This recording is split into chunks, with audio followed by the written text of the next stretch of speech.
morning.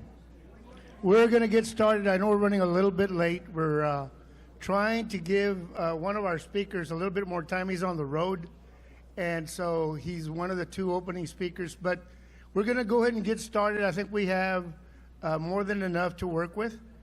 First of all, I really want to express our appreciation on behalf of the consortium, on behalf of our board of directors, for you being here today. I know that the weather out there does not lend itself to being on the road. Those of us that came from out of town experienced rain all the way coming into Laredo. So, I know I've gotten some calls from some people that initially planned to be here. They're not going to be here. They kind of shied away because of the weather. But we have a great crowd. As always, the Eagle Ford Consortium, we try to do regional quarterly meetings. We spread ourselves throughout the shale area. Every quarter, the last meeting we had was in Pleasanton. The one before that, I believe we had was in Kennedy. And so we are going to be spreading ourselves. We had one last year in Corpus Christi. So the purpose is to share with everyone what's going on in the shale area as far as activity that relates to the Eagle Ford. But it's not totally based on that. It's more based on what's happening in South Texas. Y con eso les doy la bienvenida hoy, esta mañana. Gracias por acompañarnos. Creemos que, como quiera, las lluvias tuvieron que ver algo con muchos de nuestros amigos atendientes que no pueden estar con nosotros hoy because of the weather, ¿verdad? Because of what's going on con la llovizna. But we do express our appreciation. And as always, one of our key partners has been throughout the years. Now, dos cosas quiero mencionar. Este año celebramos, this is the 10th anniversary desde que the first well was drilled. We're celebrating the 10th anniversary, and we have with us one of the proprietors, one of the owners where that well was drilled here today, Mr. J.J. Haynes, a good friend of ours, has been part of our group since day one. That's where PetroHawk drilled their first well, hace 10 años, 10 years ago. And next month, segunda cosa, next month, the Eagle Ford Consortium, this organization will be celebrating our 8th year in existence, 8 años on November the 10th. So this is a good time to reflect on what's happened, because the effect of what we talk about it's not only the effect it has on those counties within the shale. The impact has been tremendous all over South Texas. It affects all the surrounding counties. You cannot tell me when you have a county like Bexar County that at the initial study that Dr. Tunstall did showed that Bexar County had been impacted by 2013, 2014 with a $5 billion impact, with 20,000 jobs that were created. 20,000 jobs just out of Bexar County. So you cannot tell me that this is strictly about the counties in the shale. This is about South Texas in general. Ask Corpus Christi how they got affected. See what's happening at the port right now because of what happened in the shale area. The impact has been a life changer for so many people. Y con eso, one of our key partners in the process since day one, Los Años de Blas Castañeda, Dr. Rodney Rodriguez, we want to express our appreciation to Rodney for working with us all this time. One of our key partners has always been Laredo College now. We used to call it Laredo Community College, Laredo College. And so we're very honored, and we want to be thankful to Dr. Solis for allowing us to hold our conference here today. And with that, I'd like to introduce and ask Dr. Solis to give us a few words of welcome to his campus. Dr. Solis? Thank you very much. Muchas gracias. Muy buenos días. I know it's been an unfortunate day because of the weather, so we expected a lot more people, but despite the weather, we're very appreciative that you come here to our beloved campus. As I think most of you have been here, and I've talked to you, quite a few of you, and you've been here, but I'm just going to recap very, very quickly. Laredo College, the most unique aspect of this is campus by itself. It has lots of history. This used to be a fort established in the 1840s, and it's a campus that, of course, has a lot of significance to the entire region. Being that you notice our buildings here, there's buildings here that are over 150 years old, especially the one right next to us, and then in the house where I live next door, another house, that's a commander's old house, the post for the generals that's where they would come and reside. And it's very unique, the history that we bring here. We're very excited of it because it brings a lot of credible evidence of that the whole countries, both of them, still have a lot of things of, should I say, of relevance with each other. The campus right now, so today we have many programs. We focus primarily in science and technology. We have over 10,000 students a semester. We have two campuses. This one here, the Fort McIntosh campus, is our largest one. And of course, if you notice, there's a lot of construction going on. Incredible construction taking place, modernizing our existing buildings and, of course, upgrading the old historical buildings as well. In the South Campus, our major focus is in the health. We have one of the most phenomenal health programs, especially in the nursing. We were ranked #1 in nursing in the state of Texas. That is, and #7 amongst all the other institutions, including universities, beating out when it comes to the outcomes of our students for registered nurses, beating out the University of Texas, A&M, Rice. I can go on and on. So what I'm trying to say is that a community college can and does compete with the large universities. And the reason I'm mentioning that is because the trend now is the big picture of the traditional careers that we are accustomed to, the 4 to 5 year degrees, are not being as relevant or utilized now or in demand due to the economy, due to many factors, of course, but the trend is to have short-term certificates and diplomas. That is what we see now happening. A lot of adults, due to technology, don't have the time or sometimes the inclination or wanting to go back, but they're forced to due to the rapid changes in technology. So we are compounding, just like all the other institutions, and making them more concise and relevant and shorter. And that is what the trend is. So we're changing. A lot of things will be changing.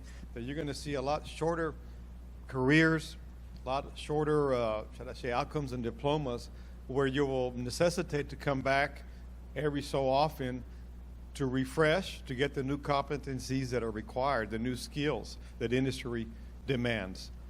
And of course, so that is what we see in big changes.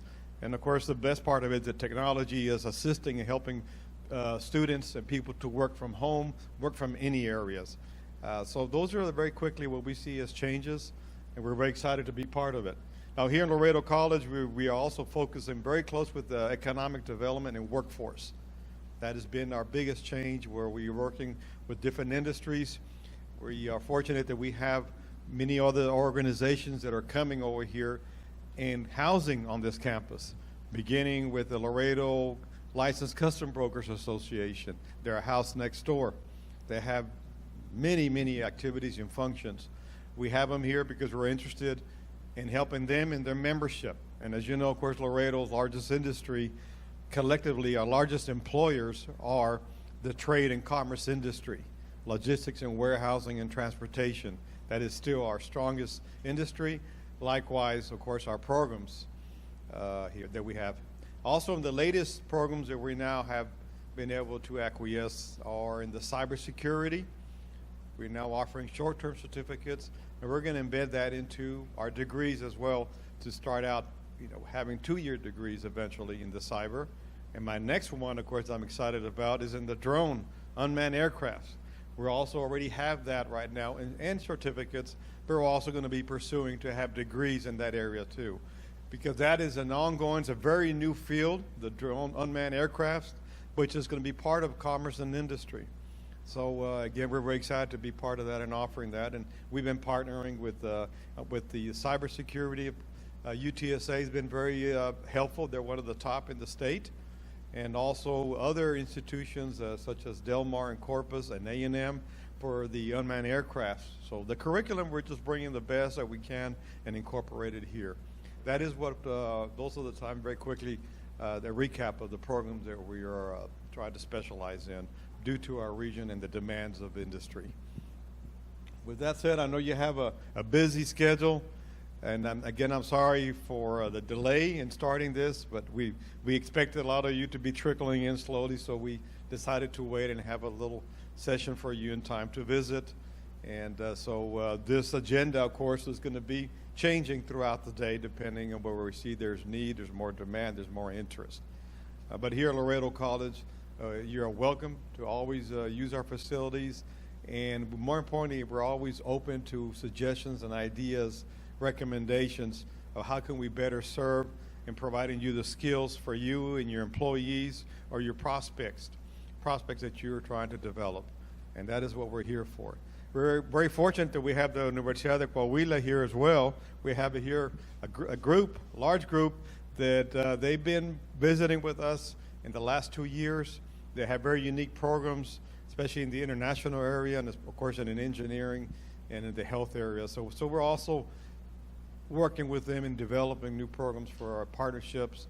And speaking of Mexico, another new area that we have also been able to flourish is to bring in the Mexican Technical University students. Have been coming here every summer and taking intensive English classes, taking cybersecurity, and of course our logistics programs. Logistics is, by the way, our #1 program here.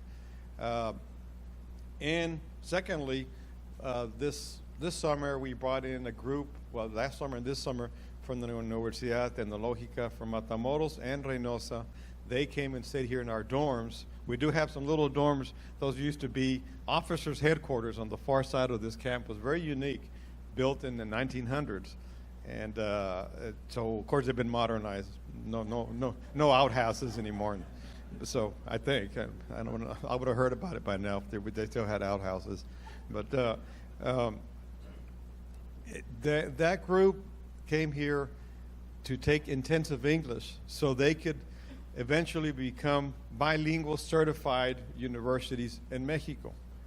And the first one that just got approved on the border was Matamoros, thanks to the program and the curriculum that we developed. So we try to help everyone in the region. If they flourish, we flourish. That's how we work together as a binational cooperative effort. And with that said, I think, I know you have an agenda. I think we're ready to move on. I wish you all the best. I know you have a lot of activities to cover. You're more interested in knowing the trends in the oil and gas, and especially in the shale and the fracking technologies. And we want to continue being part of that. And that's another area that we were fortunate that we were able to offer.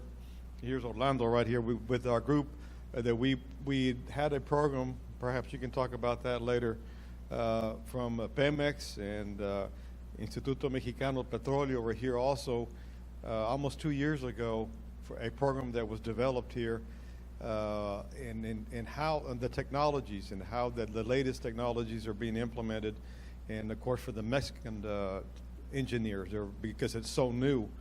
And now we see that there's interest to bring that back again, and we're hoping to be part of that. I think we will be developing that in that program to again reintroduce this to the Mexican engineers and the Pemexes and EMPs of Mexico, so they can be able to flourish and implement that.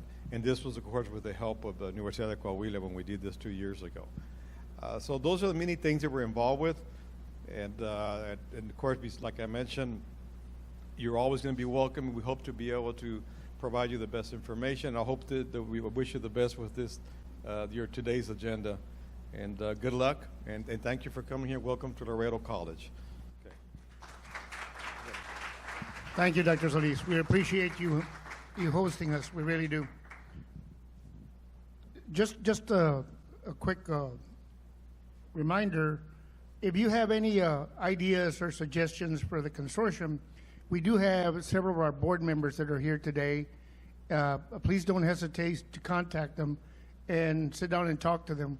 we have with us Mr. Don Timrak. Don is a former mayor of Karn City, the former city manager, and he sits on our board. Mr. Jesus Yanez, an engineer, that's also part of our group. Barbara McGord Dale over here, that's on the finance side. She's part of our board also. Don't hesitate to sit down and give suggestions to us, okay?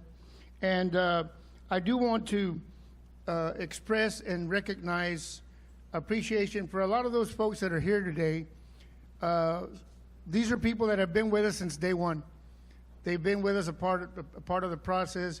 I know Paula Seidel has been part since the first meeting we had in Carrizo 8 years ago now next month. And so from the Dimmitt County Chamber of Commerce, we also want to express our appreciation to those people that have stuck with us through all these years, that are hard workers. Young man that's headed that front desk up, Mario Neira, has out of University of Texas, UTSA, has been, he is the backbone to a lot of these conferences because he does all the work. He does a lot of work. One thing I do want to share with you is that none of us, not me, not any of us, get paid for being a part of the consortium. This is still a voluntary group. We've been volunteers since day one. We're still doing it from volunteers. I do want to recognize from the Office of Judy Seferini, Senator Seferini, Mr. Joe Benavides. We have from the governor's office, Philip Rocha, also that's with us today. And Judge Humberto Gonzalez from Jim Hall County. Welcome, Judge. And from Maverick County, Commissioner Roberto Ruiz. Thank you, Commissioner. We do have two of our major impacts in South Texas. The heads up the workforce systems for Workforce Solutions, Mr. Rogelio Treviño for South Texas Workforce, and Mr. George Hempe from Alamo Workforce. So welcome all of you. Thank you for joining us today. Again, Dr. Rodney, thank you for all the work that you do. He's been a part of us for a long time. And a lot of you that have been from day one here, I don't want to miss you. Orlando has been part of our group for a long time, has been presenting, has been working with us for a long time, Orlando Cepeda. J.J. Haynes, I mentioned him earlier, landowner that where the first well was drilled. J.J. is not only significant because of that, but he's been part of our group since we started, so we appreciate that too. I really appreciate all of you being here today. And with that, we're going to start on our agenda. The item on onshore Mexican energy development, where they are and what they need. One of our biggest concerns, as we've seen the energy reform take place in Mexico, it's been important to us to know what are going to be the continuing steps, what are the possibilities of completing what's already started, and we're hoping to get a perspective on that today from the two speakers that are with us today. So I'm going to ask Dr. Camacho, Dr. Luis Fernando Obregón Camacho, from la Universidad Autónoma de Coahuila, to come up here, por favor, Dr. Camacho, un buen amigo que el doctor Camacho ha sido parte de nuestros esfuerzos por varios años ya y le agradecemos por estar con nosotros. Igualmente, I'm going to ask Javier López de Obeso from the Asociación de Empresarios Mexicanos que, por favor, to join us up here. You'll take a seat over here, Dr. Camacho. Acá, siéntate. Yeah, you can do that. Y con eso vamos a empezar nuestras presentaciones. We'll let Dr. Camacho go first. Are we all set up on the... Okay.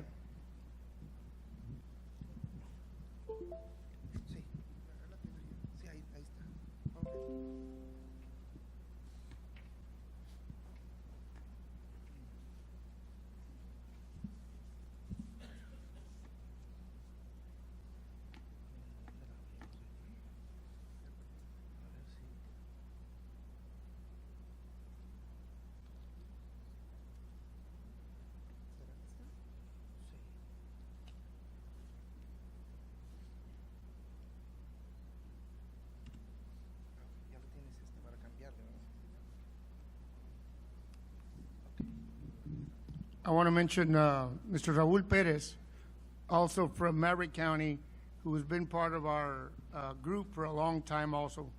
Thank you, Raul, for joining us. ¿Está listo? Sí. Pues vámonos.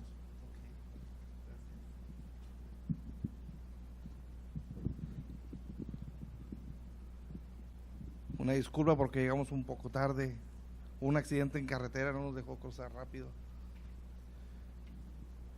Bueno, pues muy buenos días a todos. Primero que nada, vamos a hablar un poco de lo que está pasando en México, cómo está y cómo va a evolucionar el país en los meses hacia adelante.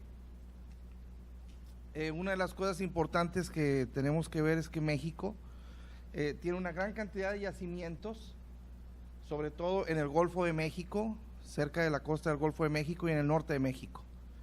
Y esos yacimientos son yacimientos que ya están identificados por el gobierno y actualmente están administrados por la Comisión Nacional de Hidrocarburos. Entonces es importante saber que todos estos yacimientos que actualmente tiene México son una gran oportunidad de negocio para México y para todo gracias. Son una gran cantidad hay una gran cantidad de negocios para México y para todos los inversionistas que quieran ir a hacer negocios a México. Actualmente, algo importante que debemos de considerar es que en México, con la reforma energética, se hicieron cambios en la estructura de gobierno para administrar los hidrocarburos a nivel nacional. Estos cambios tienen que ver principalmente con la administración que hace la Secretaría de Energía y los límites que ahora tiene la Secretaría de Energía. Principalmente la Secretaría de Energía es la cabeza del sector industrial en materia energética, pero el que controla jurídicamente la propiedad de los hidrocarburos es la Comisión Nacional de Hidrocarburos. Este es un órgano que tiene una personalidad jurídica propia, que tiene autonomía técnica de gestión y es el que asigna los contratos de gas y de explotación de hidrocarburos. ¿Qué quiere decir esto? ¿Por qué es tan importante esta parte? Actualmente en el gobierno se han mencionado el nuevo gobierno que va a entrar al gobierno federal de México, ha mencionado que algunas cosas de la reforma energética no están tan de acuerdo. Sin embargo, el hecho de que el gobierno no esté tan de acuerdo, el nuevo gobierno, en algunos de los cambios que se hicieron en reforma energética, no quiere decir que el día de mañana esto se detenga. ¿Por qué? Porque la autonomía que ya tiene la Comisión Nacional de Hidrocarburos está en una ley, es una ley federal que está en la Constitución y que no se puede cambiar.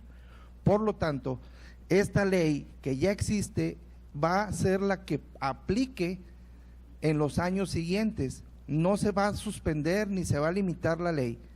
Si el nuevo gobierno quisiera hacer cambios, tendría que hacer modificaciones a la ley. Por lo tanto, es importante considerar que los negocios en México se seguirán dando de la misma manera como se están dando hasta ahorita y la Comisión Nacional de Hidrocarburos seguirá asignando contratos nuevos a las empresas.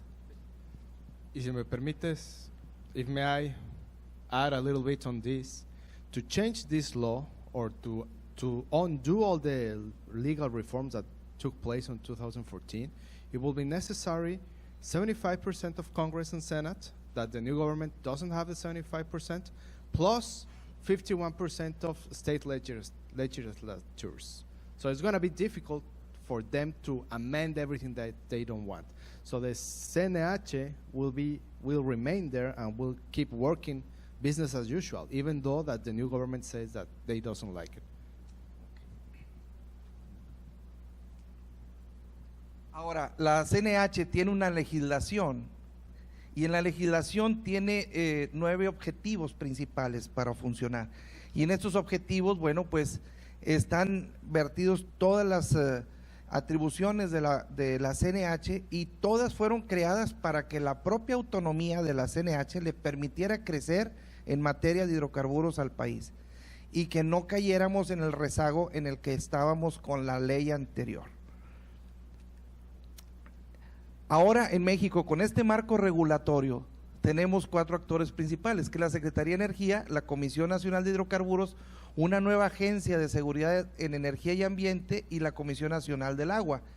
Con ello vemos temas ambientales y temas técnicos y también algo importante que ahora vemos, el impacto social. Porque algo que es importante en México es ver también que los terrenos, los territorios de México se maneja en México un superficiario que se llama ejidatario, que aquí en Estados Unidos no existe, pero allá sí existe. Después de la revolución se crean los ejidos y muchos de estos yacimientos están en los ejidos. Por eso se maneja ahora el impacto social y a las comunidades para poder administrar dentro de los ejidos toda la industria de los hidrocarburos, que actualmente está viéndose con muy buenos ojos por parte de ellos. Y también aprovechando, se ve con buenos ojos también porque ahora los dueños de la tierra, que en muchos casos van a ser los ejidatarios, pueden llegar a tener un porcentaje de la ganancia de la producción. Pueden tener un porcentaje que varía dependiendo del tipo de contrato y el tipo de hidrocarburo, pero pues ya que empiece a fluir las ganancias de esos contratos, bueno, creo que todos los ejidatarios van a estar muy contentos. Ahora, algo importante, acá en los Estados Unidos hay miles de pozos perforados solamente en el play del Eagle Ford. Y en México apenas tenemos 25 pozos exploratorios que se perforaron del año 2010 en adelante. Quiere decir que toda la franja de los yacimientos no convencionales de la frontera de México con Estados Unidos prácticamente es terreno libre, es un terreno abierto a la exploración, a la explotación y a la producción de hidrocarburos. Que quiere decir que no hay explotación actualmente, se puede hacer mucho negocio.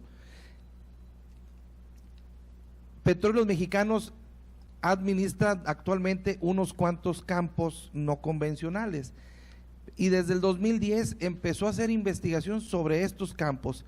¿Y qué es lo que encontró? Bueno, encontró que existen un potencial petrolero importante, existen yacimientos importantes de hidrocarburos y estos yacimientos los manifiesta principalmente en la cuenca de Tampico, Misantla y Veracruz, y ahí es donde tienen la mayor cantidad de aceite. Sin embargo, están volteando hacia el gas también.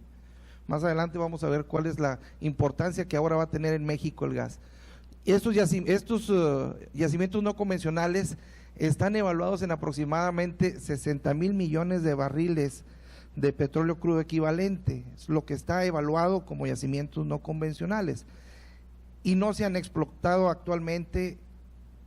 Yo creo que ni el 1% de esa cantidad de hidrocarburos.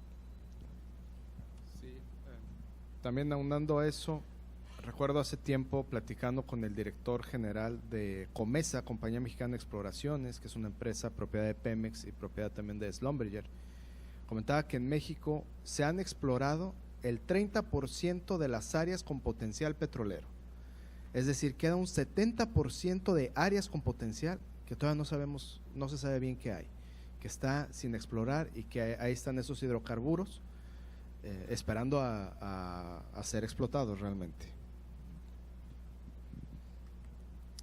Continuando, podemos observar ahora que en la ronda 0, que es cuando se crea la reforma energética, cuando se instala la ley, Petróleos Mexicanos manifiesta que quiere una cantidad de bloques.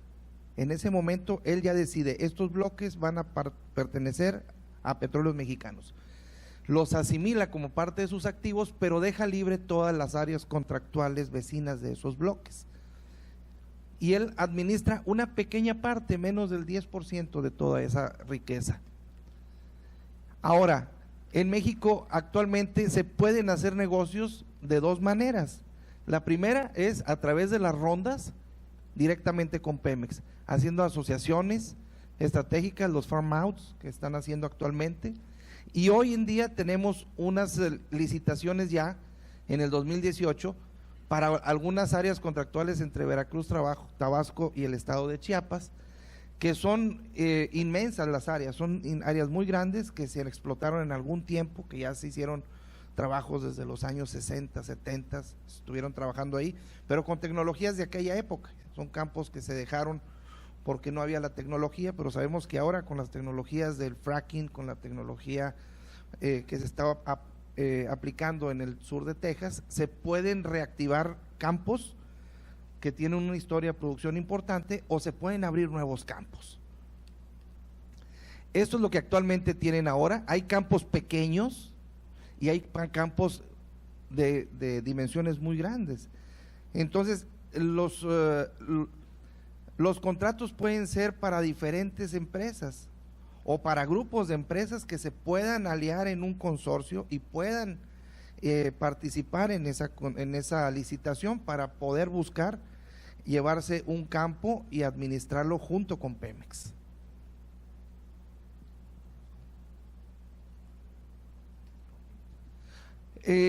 Actualmente, bueno, en la ronda 0, como les comenté, ya se hicieron algunas asignaciones. En la ronda 1 y la ronda 2 de la CENER se hicieron otras asignaciones donde participan empresas de diferentes países, y actualmente en aguas profundas y en el territorio nacional se han hecho asignaciones por parte de Pemex con otras empresas, y esto ha hecho que Pemex esté avanzando constantemente, pero ahora participando ya como un operador petrolero, ya no tanto con aquella visión de empresa de Estado, sino ahora como una empresa de negocio que tiene que buscar la rentabilidad en sus operaciones.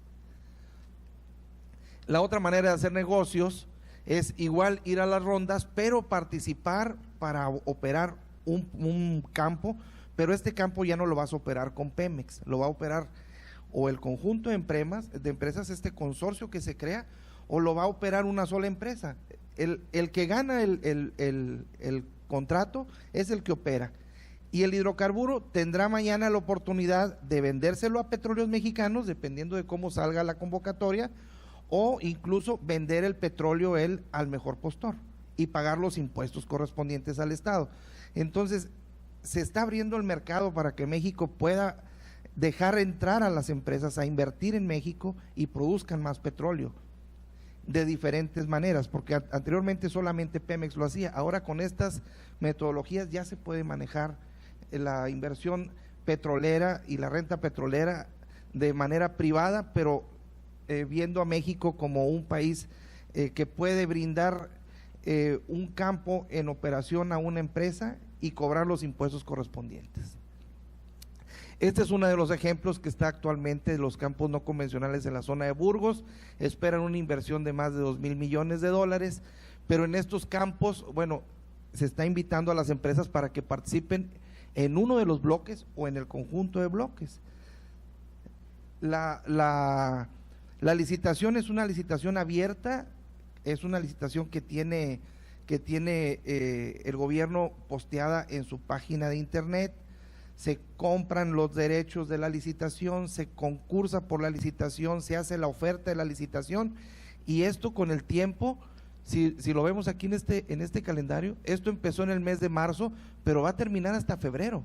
El 19 de febrero del año próximo es cuando dan el fallo.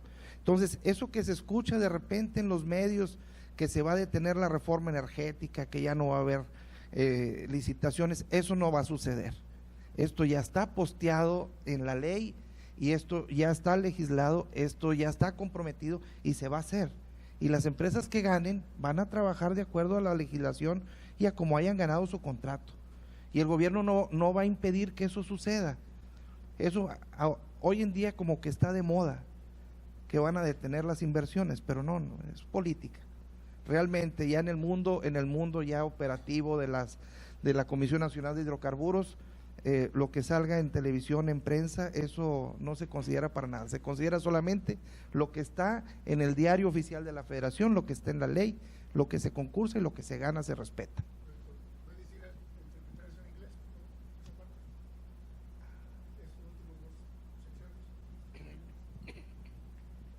So it's really important to mention this, that today these biddings are running. So today, if someone, can we go una anterior? Today, if some company, any company, it doesn't have to be a Mexican company, it doesn't have to be a US company, any company from anywhere in the world want to bid to obtain the rights to explode one of these fields, they can do it. and they can do it following the process, the bidding process that is stated in the law, in the Constitution, and handled independently by the CNH, by the National Hydrocarbons Commission. So the new government cannot say, because they want it, that they will cancel these bids. No, sorry, new government, but that's not possible. You will have to amend the law with all the legislative process that we have mentioned about, and the process is pretty clear. And the process from the CNH actually is pretty transparent. It's not very easy to say that a bidding process in Mexico is transparent, but these bidding processes are really transparent. You can see it online. Actually, the bidding rules, you can get it for free. If you decide to participate, you pay to the access for the database. But if you want to see the rules, you can download it right now. In your phone, you can have it right now. It's totally transparent. It's totally never seen before in Mexico, because they usually used to charge for the bidding rules. Now, they are completely open. And as we can see, these fields are pretty close from here. They are 2-hour drive from here. So if it's a company interested into going to get one of those fields, they can do it right now. They can go tomorrow, they can go today to get the bidding rules and see if that's convenient for them. And they have, and the CNH, if you pay the fee, they will grant you to all the information they have, all the geological information that they have. And again, the new government cannot say, because they don't like it, they will interrupt it. No, that's not possible. These bidding rules are going to continue, and they are going to award these fields in February, I think, sometime next year. But this is still running, and not only these fields. There are more fields coming, even though that the president have the faculty to push forward for more bids or retract for more bids. Well, the CNH is independent. The commissioners are independent. They are not named by the president. They are named by the Senate, and the Senate will have to name the new commissioners as they are going out in a timely manner. So they not go out all together, or not the commissioners. They don't go out all together. They are changing one every 2 years after the period expired. So this will continue, and Luis Fernando mentioned, it's just politics that we are being hearing, and this will continue for sure.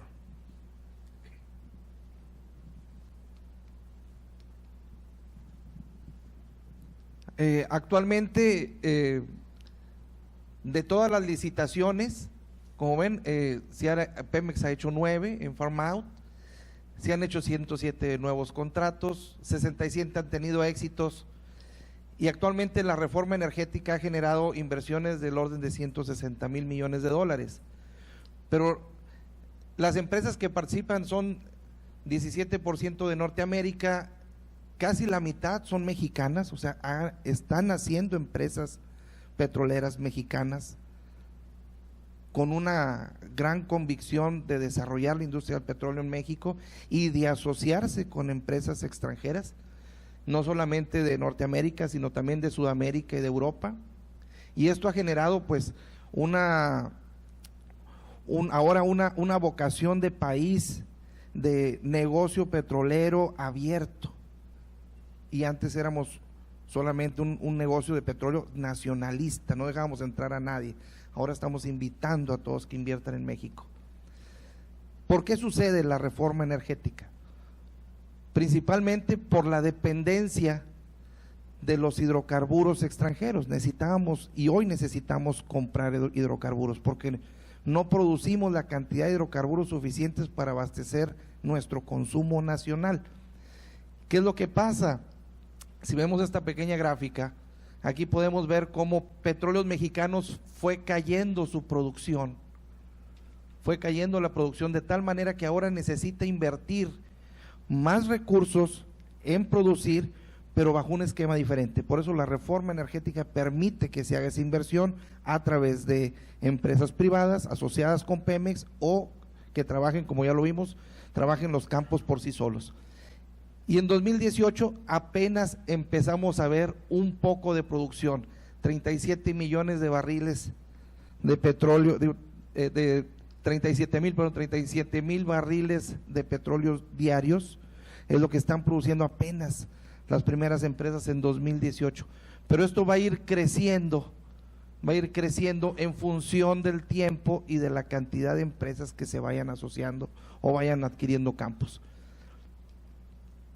Hoy en día podemos ver que la producción y la demanda contra la importación pues es muy grande. Nosotros tenemos una dependencia enorme a las importaciones y eso es lo que tenemos que reducir. Y la única manera de reducirlo es con inversión. Entonces, no se puede parar ni se puede cerrar la puerta a la inversión en la industria de los energéticos en México, sencillamente porque nosotros tenemos una dependencia ya preexistente. Si lo cerramos, nos quedamos sin combustibles. Necesitamos la inversión. Para eso es la reforma y por eso se blindó la reforma para que no se pueda modificar. Y si se quiere modificar, van a tardar muchos años en hacerlo.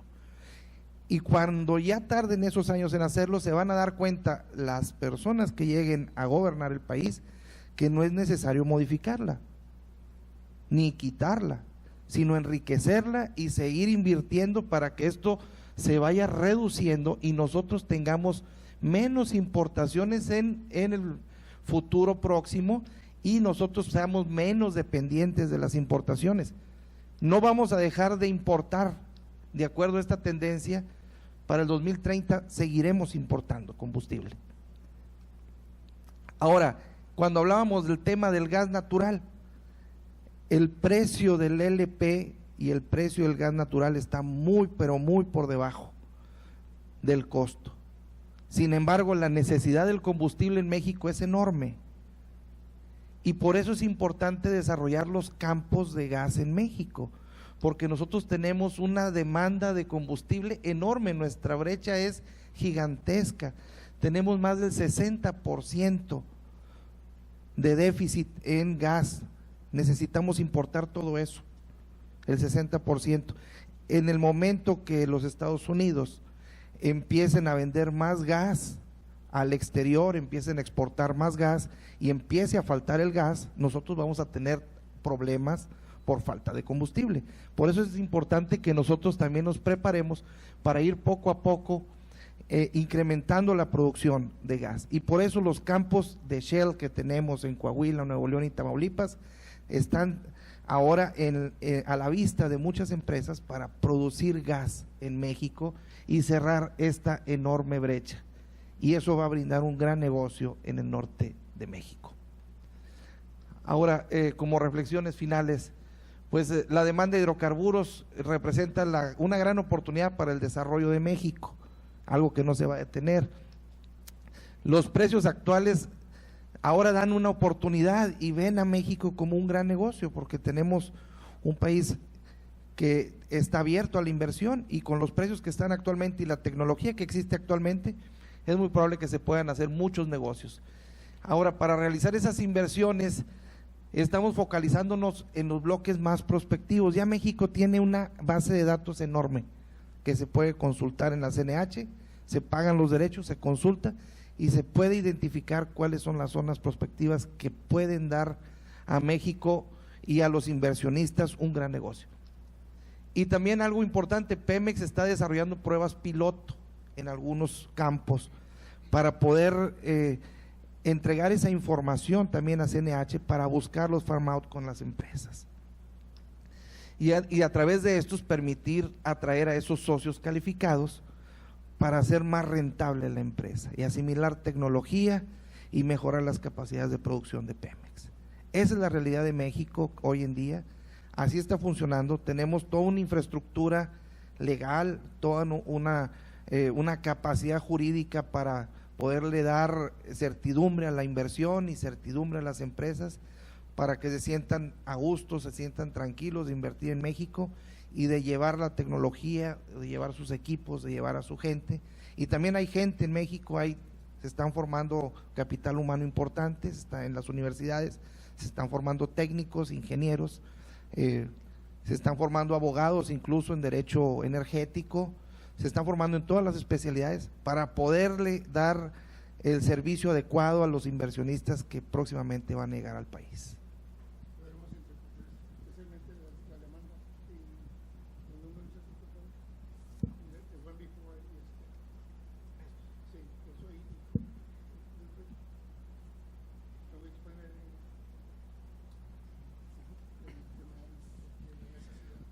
we're seeing here the graph of the need of demand of natural gas in Mexico.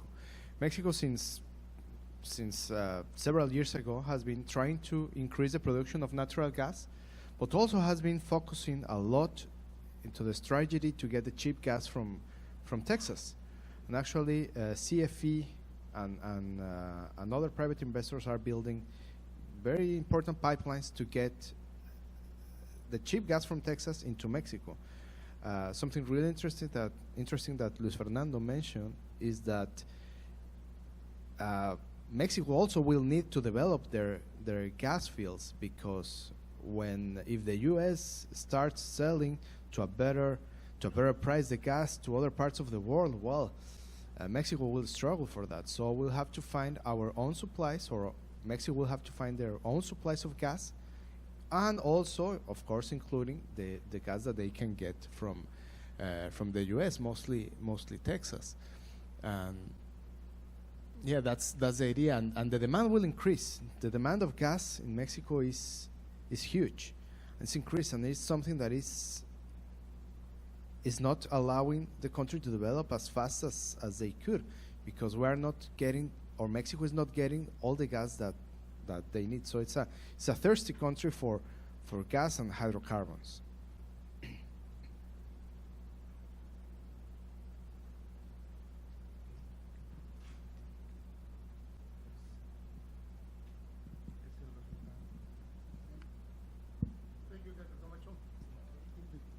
Is there anything you'd like to add? La presentación. I would like to express our appreciation to Mr. Lopez, who joined us today for interpreting part of the presentation that Dr. Camacho has. I also would like to express our appreciation to the Asociación de Empresarios Mexicanos, because we have Mr. Lopez brings a vast experience. He's a Mexican attorney that is based out of San Antonio. His background is in energy law from the University of Houston. He has experience of working with Pemex for 10 years and 4 years with the Scott Halsey law firm. So it's when we hear their interpretation, it's something that's really helping, that's existing right now, that's happening. He's very much in tune with that. And Mr. Lopez, is there anything you would like to add to the presentation in terms of what we're going through right now, in terms of the actual expectations that people have right now with the potential, impact on the reform or anything of that nature? Would you please share with us? Thank you, sir. Well, thank you, Leodoro, for the invitation. I'm really happy to be here. And also, if you have any question, please feel free to shoot it, and I will try to answer it. Yes?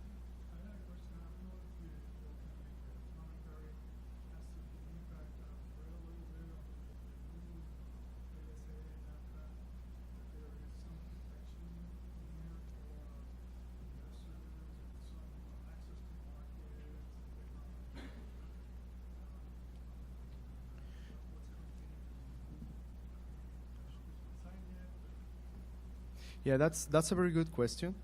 As you correctly mentioned, is the new NAFTA, or the new U.S.-Mexico-Canada agreement, or the name they will decide to put it.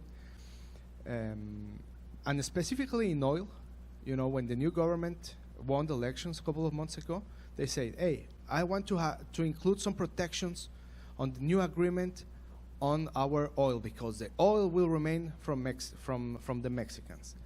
And the United States and the Mexican side say, okay, let me check what the Mexican Constitution says.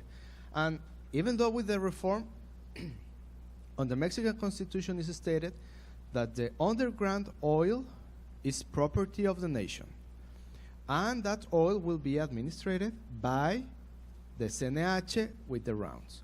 And the CNH will grant the rights to exploit the oil that is underground, that will remain property of the nation. Yeah, sure, that's fine.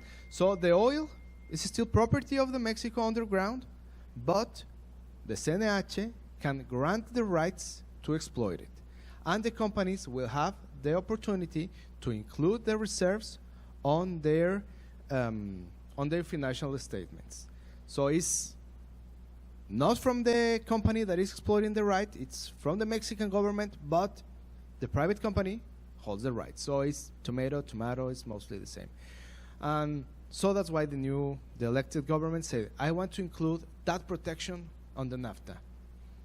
And the US and Canada say, well, if it's on the Constitution, well, still the Constitution will be at the same legal level as the NAFTA, so if you include it there, that's fine for us. So there's on the new NAFTA a clause requested by the new government saying that the underground oil and hydrocarbons will remain property of Mexico. And that's fine. That's, to be honest, is the way that was stated on the Constitution, so nothing changed. Other interesting point on the new NAFTA is that the US pushed really hard to grant the possibility for the US companies that are investing in Mexico or Canada to have the right to include jurisdiction in the US. That's something that they really push hard for that. But that's something that was really common when doing international business. You know, when usually the way that works is when a US company wants to invest in Mexico, and they are, just to give an example, a manufacturing facility. If the US company wants to hire a manufacturing facility to produce, you name it, they will try to have on their contract, on their agreement, jurisdiction and applicable law of the US because, well, everybody wants to play local and everybody wants to have their local courts to review their agreement. So that faculty was already stated. Maybe not was the possibility on the law, but now it's going to be on the new NAFTA. So the countries can decide where to choose their any interpretation issue into which court they're going to use it. There are some forms of regulation on the new NAFTA that are they are still not defined, but on the auto industry, they're going to apply some complicated rules of origin, markups, and minimum and maximum investments. But as far as we have seen it on how it's drafted, the new agreement, the three countries are wide open for business. The investments are gonna keep flowing the way they used to be, and actually, they maybe will flow easily because now the banks will have the possibility to, to use the same system in the three countries, or use the same kind of banking regulation on the three countries. So the banking movements maybe will be easier now for the three countries. So that will be help. I have very high expectations on the new agreement. It's not like something that we haven't seen in the past, but it's something that's going to be better. We have very interesting clauses, such as the anti-corruption clause that is committing to the Mexican government mostly to have better bidding process, better authorities, and try to push to have, in one way or another, less corruption in Mexico and in doing business in Mexico. And other pretty interesting points like IT and intellectual property that are going to be on that agreement. Yes? Yeah, I'm just curious. You had a slide, a couple slides before about crude oil production in Mexico, and it showed that the share, it was in green, I believe, of Pemex was relatively flat. Yeah, thanks. Yeah. I think it was one more before. Yeah, this one. Yeah. And it shows that into the future, it says 2031, that it's going to be relatively flat, and most of the production increase will be by private companies. And so I want to kind of ask you, what is the breakdown of that of onshore versus offshore, and how do you think you already spoke about this a little bit about the new government coming in and the statements they've made, but how do you think that could potentially affect future production and future leasing? Their statements. Yeah, as we can see here, all this production is Pemex production. All of this. And well, Pemex production has been declining over the years. It's not any news that's happening. The energy reform happened in 2014. First agreement signed in 2015. But first production of those agreements are going to be kicking in at the end of medium of 2019. The gray is the expected production from private companies from these new agreements. So that will help the Pemex production, that Pemex will remain being the major player in the oil industry in Mexico for 10 years or more. Pemex will continue being a really, really important player, but private companies now are gonna decrease this gap of oil production in Mexico. And this is how, and for example, if I was part of the new government, I will say, well, let's think about if we want to cancel this reform or not, because with Pemex, we're going to keep producing the same 2 million barrels per day. But with private companies and with zero risk, we can produce more barrels per day. These are just expected production. It's not the rule, but it looks like that will improve private production from these new agreements that are bidded by the CNH. So, ¿algo más?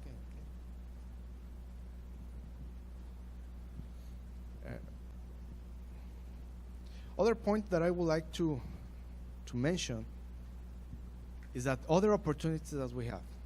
I'm going to use this very initial. This will work. Imagine, you know better than me, all the investment that these drilling points have produced, roads, services, from restaurants to hotels to pipelines to everything. And we can have this kind of economical activity in Mexico. So what is Mexico is going to need in the future to develop all this? Everything. Roads, material, equipment, technology. Lots of the technology that is already being used here in the U.S. can and will be used in Mexico. So the opportunity is there for everything. You name it, because that area is not pretty developed, and these all areas can be very, very well developed, and Mexico will need experience and input from Texas company that they already have done it, and they have done it pretty well. So the opportunities for Texas and American companies to invest into all that infrastructure and development, everything that surrounds it, is very much a reality within. Will the laws in Mexico substantiate that? Will they back it up? If and when investors do team up and make partnerships with perhaps Mexican companies or Mexican partners, they do? Yeah, that's right. Let's remember that Mexico, even though that it always has been an oil-producing company or oil-producing country, it's always has been done by Pemex, and Pemex was the only player, only an exclusive player. And sorry. For example, some governments said we don't want Pemex here because Pemex only arrives, do their mess, they don't get involved or engage with the communities, and they have done some environmental disasters in the past, so we don't want them here. But when they see that, okay, the oil industry is not the devil, the oil industry can do their job pretty well, they benefit the communities where they work around. So the new governments or the governments from Nuevo León and Coahuila and Tamaulipas are saying, hey, we're losing money with our old mindset that we had, that all industry means Pemex. So that doesn't mean Pemex anymore. The whole industry has changed. And to be honest, we used to have a mindset in Mexico that everything was Pemex, Pemex, Pemex. And to be honest, when I studied in 2009 in University of Houston, we discussed what Mexico needed. And we said, yeah, Mexico needs to open up their market for investment, to have private companies exploding. And to be honest, we are never going to see that in Mexico. Why? Because politics. They just, the oil has always been the currency from politicians to say the oil is from the country and we are the only ones that should exploit it. I don't know why. Well, that's because of history. They decided that. So in 2009, we discussed that and we said, well, maybe my sons will see it, but we're never going to see it. And in 2014, we went to have a legal framework more closely related to energy. The legal framework of Mexico was more similar than the legal framework of North Korea. We changed it to a legal framework more closely to Texas, Norway, or Colombia. So it was like, wow, it was a huge change, and we're still adapting. There only has been 4 years for those changes, and we're still trying to get rid of those mental spider webs that we had in the past for all Mexicans. And we say, whoa, we have been missing for all this, and we have missing a lot. And now Mexico is changing, the governments are changing, the way of thinking is changing, even though from the upcoming government that they are pretty nationalistic and very in a good, I don't want to say it in a despective way, but in a very old-fashioned way about the oil, they are saying, whoa, how much we're going to charge for royalties for this production? So this production will include royalties? Yes. And taxes? Yes. And VAT? Yes. Okay, maybe it's not so bad. Maybe the reform is not so bad. Thinking about it is, well, let's see if they can work. Of course, politics, they will do some amendments. They will try, they will review. They say that they will review the agreements for corruption. That's fine. I think they should do it. Why not? If it's something that will improve the new bids, they should do it. But of course, this is business, and this is a good business for the government. So in personal opinion, I don't think that they will undo all this reform, or they will not push pretty hard to do it. Thank you, Mr. Lopez. Javier, Dr. Camacho, thank you for joining us. We appreciate the presentation. There is so much that is still going on, a lot of information that is not only pertinent to what's happening in Mexico. I think the message that we're trying to get out is that to date, it affects and creates opportunities for Texas, creates opportunities for South Texas, opportunities for the shale, for the Eagle Ford Shale area in terms of business investments and things of that nature. I know that we're working close together with the governor's office also in coordinating a lot of those efforts. And so we of course, it's important that message go out to those potential investors, our citizens that are part of the Eagle Ford Shale. So, mil gracias por estar con nosotros. Dr. Salis. Yes, I would like to follow up on Mr. Lopez's comments because they're very pertinent, they're very important to the discussion. This has been coming up over and over. What is Mexico going to do? How is the proposed modification of the NAFTA going to affect the commitments that were done already in Mexico in regards to the energy?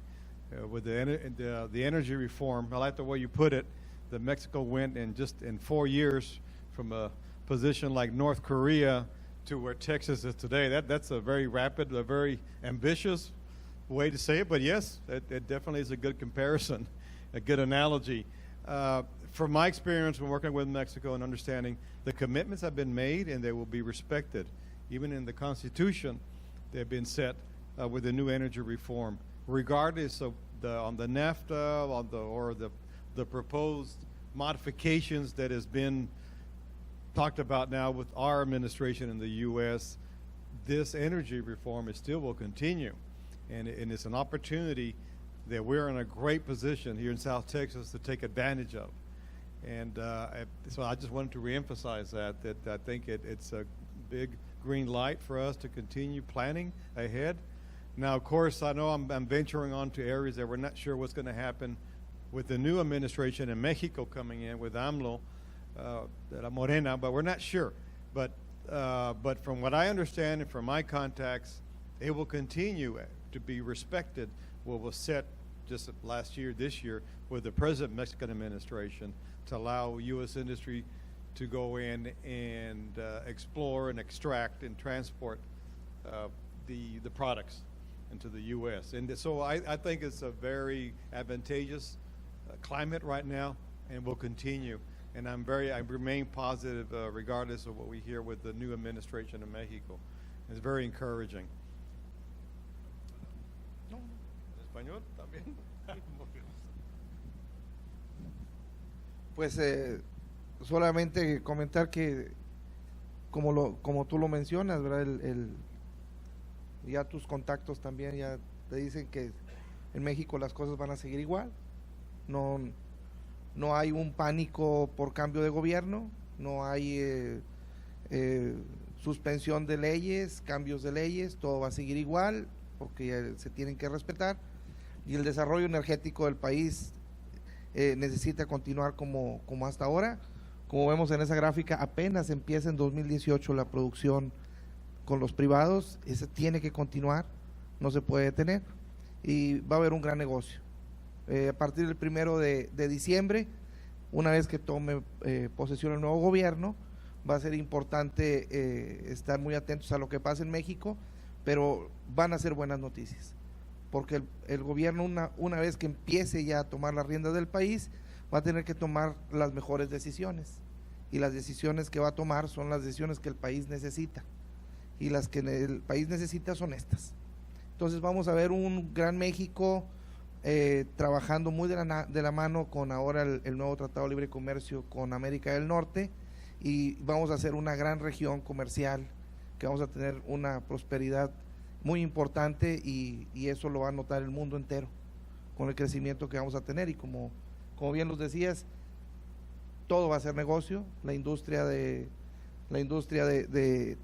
habitacional, el mobiliario, autopistas, carreteras, falta toda una industria de redes, de tuberías para poder llevar los hidrocarburos a las refinerías o a la industria que va a consumir los hidrocarburos. En México hay muy poca infraestructura, hay que construir prácticamente todo, y eso va a generar negocio en todos lados, en la industria metalúrgica, en la industria inmobiliaria. Eso va a generar negocio para todos y de los dos lados de la frontera.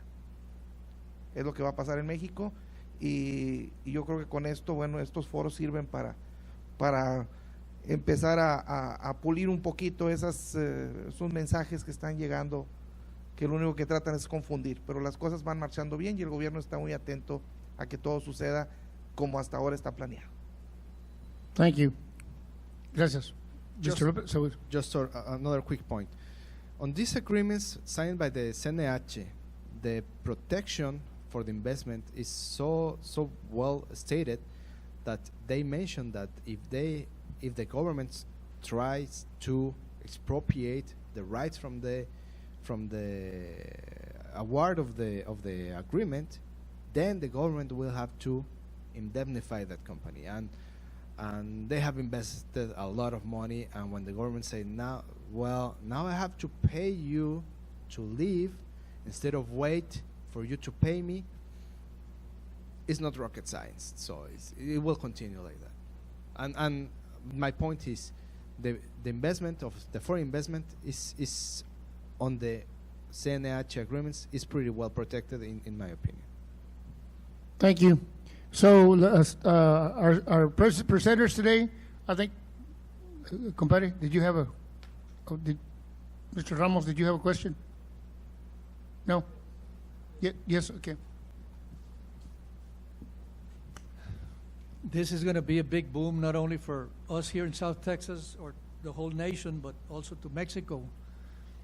We here in the border, our main source of employment is international trade. And now in the last few years, it's been the boom of the Eagle Shale.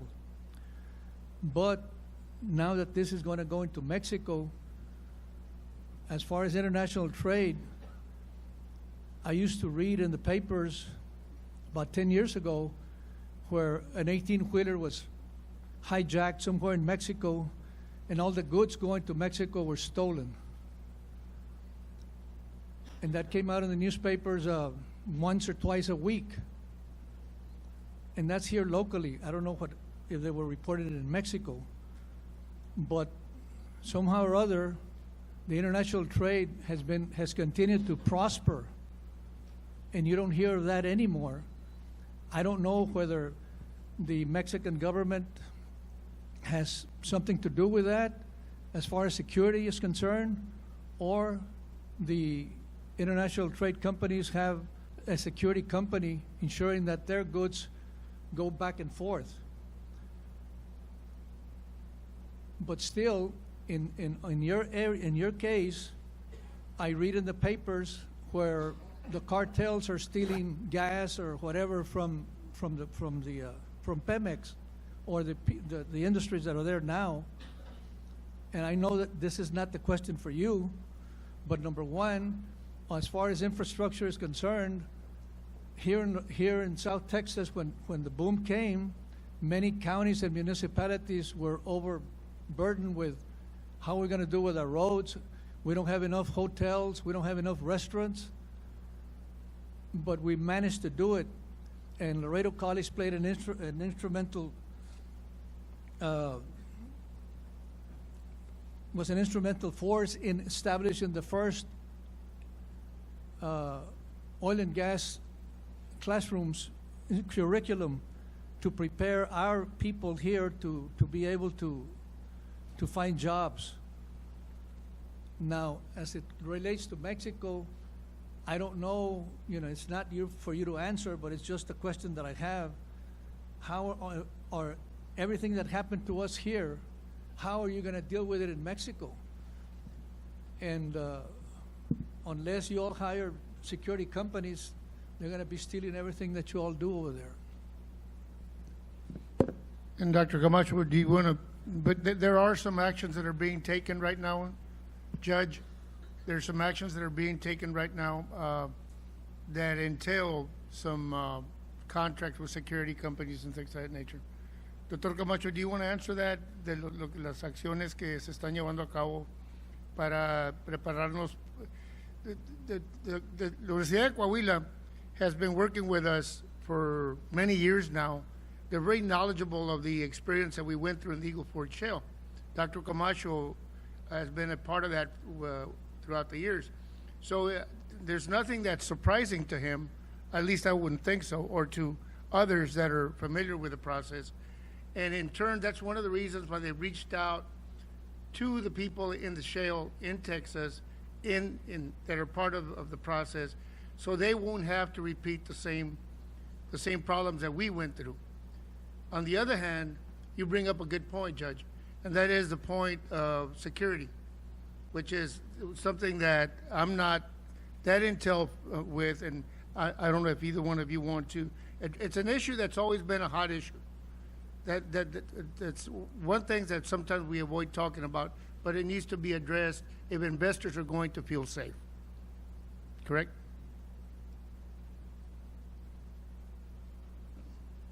I mean, I think I gave you my perspective on it more than an answer, but okay, and I realize that. I would like to add something. For example, I have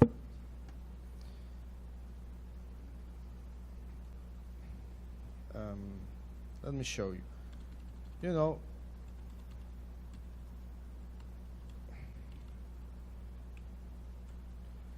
This is a map of the pipelines of Texas. Texas has more pipelines than whole Mexico. And if we get a little bit philosophical, in the U.S. we have, or there is less crime because we have more economic activity. I don't think that mostly all the people that join the cartels are because they would like to, because they sometimes that's maybe they have to. Imagine that, and this is the pipelines of Mexico. So imagine the workforce that will be employed to build not a similar, but just the needed pipelines network that in Mexico. That will create jobs, will create employment, and with more people employed, more people occupied, less people will be joining cartel. Well, that's just a personal point of view that I think that will decrease the criminality in Mexico. More economic development, less crime, in a direct rate. And that's a good perspective. Anyway, I think it's lunchtime, so I'd like to, first of all, I'd like to welcome our good friend Ivan Jaime from Union Pacific for joining us. Ivan, thank you for joining us this morning. And then lunch will be served. If you'll go out this hall, we're serving lunch. You come back. We'll eat here, and we will continue with our luncheon presentations at this time. So let's have a big round of applause for Mr. Lopez and for Dr. Camacho. Thank you. Dr. Salius, thank you for joining us also. Good afternoon, buenas tardes. Thank you guys for coming out. My name is Kenneth Meisner, and I am with Invesco. And for those of you who have been coming to this for a few years, you might remember me and my partner, Darren. But for those of you who aren't familiar, we at Invesco are a global asset manager. All we do is manage money for our clients to help them reach their goals and get more out of life. So as a part of our investment teams, I'd like to introduce today Darren Turner. Darren is the managing director and portfolio manager of our real assets team. He specializes in real estate as well as MLPs in oil and gas. Darren went to Baylor University, correct? Has a master's in real estate from the University of Texas at Arlington, and also a master's in business administration from Southern Methodist University. So I think Darren is particularly well suited to describe today the changing landscape in oil and gas, especially in the Eagle Ford region. So without further ado, Darren Turner.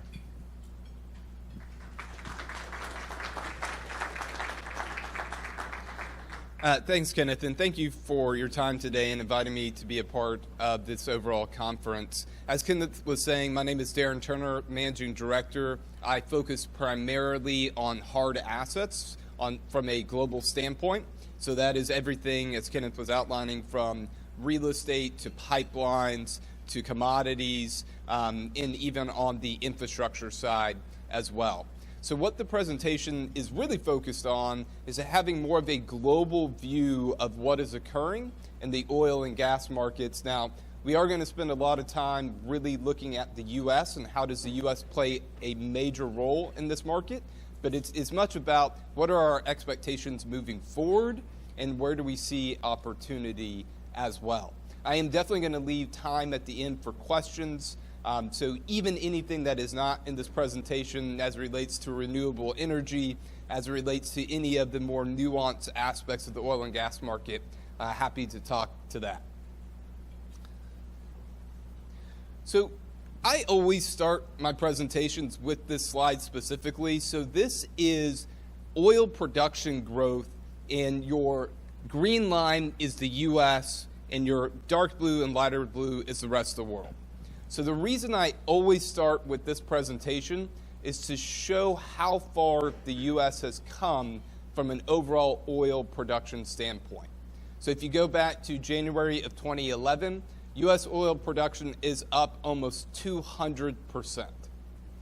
Now, the sole driver of this increase in production has been horizontal drilling and hydraulic fracturing, really new technologies that opened up additional shale plays and opened up additional efficiencies for oil drilling in the United States.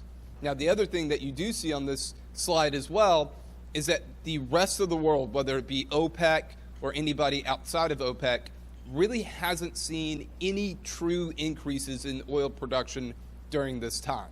So it has solely been the U.S. that has continued to capture more market share from an oil production standpoint. Now, there are some specific nuances that come with the U.S. being what we like to call the swing producer of oil today. So when you think about horizontal drilling, hydraulic fracturing, what it really means is that we can turn on and off our oil production much faster than most regions. That means that we can respond quickly to price. When prices fall, we can bring back production again very quickly. And when prices increase, we have the ability to bring on additional wells and to significantly move that production higher. Now, obviously in 2014, 2015, you did see an overall oil price correction, and you did see U.S. production really flatline during that time. But as much focus as there has been on the oil price correction here in the United States, what this chart really shows you is that it was just a blip on our way to continuing to increase overall production. So where do we sit today from an oil supply-demand balance standpoint? So on the left-hand side, that is total world demand. It's about 100 million barrels per day. And on the right-hand side, that is total world production. So we're currently producing just shy of 102 million barrels a day. Now, we would say that this is a balanced oil market. Historically, we always run a little bit of excess supply as it relates to oil production, and that is mostly driven by potential political unrest, potential military types of action that can significantly reduce oil production. So again, you generally run anywhere between 2 to 3% excess oil supply. Now, what has happened recently is that people's expectations for oil demand have been falling for 2019. That is as much about expectations for overall global economic growth, and whether you're talking about China and some of the measures that they're having to put in place due to trade war rhetoric, or even the United States as the Fed continues to increase interest rates, trying to slow down the underlying economy. Expectations for demand moving forward, although positive at about 1.2 million barrels a day additional demand in 2019. That number has fallen. 6 months ago, we're closer to 1.6 million barrels a day of increased demand expectations overall. So when you think about what can drive, again, the oil market, so I just hit on demand. Demand is still expected to be positive, but most of this presentation is going to be focused on the supply side. And so where can supply potentially come in lower, or where can supply potentially come in higher? So the first thing I wanted to focus on is Iran. So in the U.S., we are in the midst of putting sanctions on Iran. They really start November 1st. And if you look at this chart and you go back to the very left-hand side, so in the middle of 2015, Iran production or exports were running about 1.5 million barrels a day. As we lifted those sanctions, they dramatically increased production, topping out right around 3 million barrels a day. What you have seen most recently is that that production number has started to fall as countries that rely on Iran have already started backing off their imports in front of the new sanctions that are coming online again November 1st. Now, the current administration, their goal is to get this number to zero. So this is one of the big swings as it relates to overall potential supply. So when you look at this chart, Iran's right around 2.5 million barrels a day. Again, we're trying to get that number to zero. So you're talking about taking off another 2.5 million barrels a day of oil production as we go through the next 6 months. Now, from an import standpoint, the two countries that import the most from Iran are China and India. India is in the process of asking for waivers from the U.S. to be able to continue to import from Iran, until they can secure enough oil production from other regions of the world, because they can't have just their number of imports go to zero overnight. China's much more of a sticking point with the current administration. That's probably not too surprising, considering a lot of the commentary around trade war, around deficits from a trade standpoint. And if you go back historically, when Iran has had sanctions put on them, generally China cheats. So even though they say we're not importing from Iran, what you have seen historically is that they still do. So what we have seen over the past 3 weeks is that tankers off the shore of Iran start going dark on satellites, and then they show up again in China in some of the major ports in China. So there is a big question on whether China is really going to abide by this new sanction, again, considering a little bit of the relationship today with the United States. Now, I can't stress enough, this is one of the major focus items for the current administration. So you cannot have Iran still being able to export to places like China and have any real impact on their underlying economy. We need China and we need India to really abide by what these new sanctions are. Now, in addition to Iran production potentially coming offline, you also have Venezuela. So when you think about OPEC and who has the ability to increase production versus who is seeing production actually decline, I just hit on Iran. Venezuela is the big other member of OPEC that is really struggling with their oil production. So you've seen their oil production go from about 2.4 million barrels a day to today right around 1.3. Now, this is completely dependent upon their underlying economy and their lack of access to electricity to actually be processing and refining oil and getting it to other parts of the world.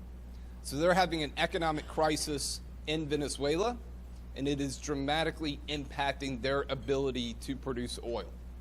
Now, there are expectations here for Venezuela specifically that their production could also fall below 1 million barrels a day.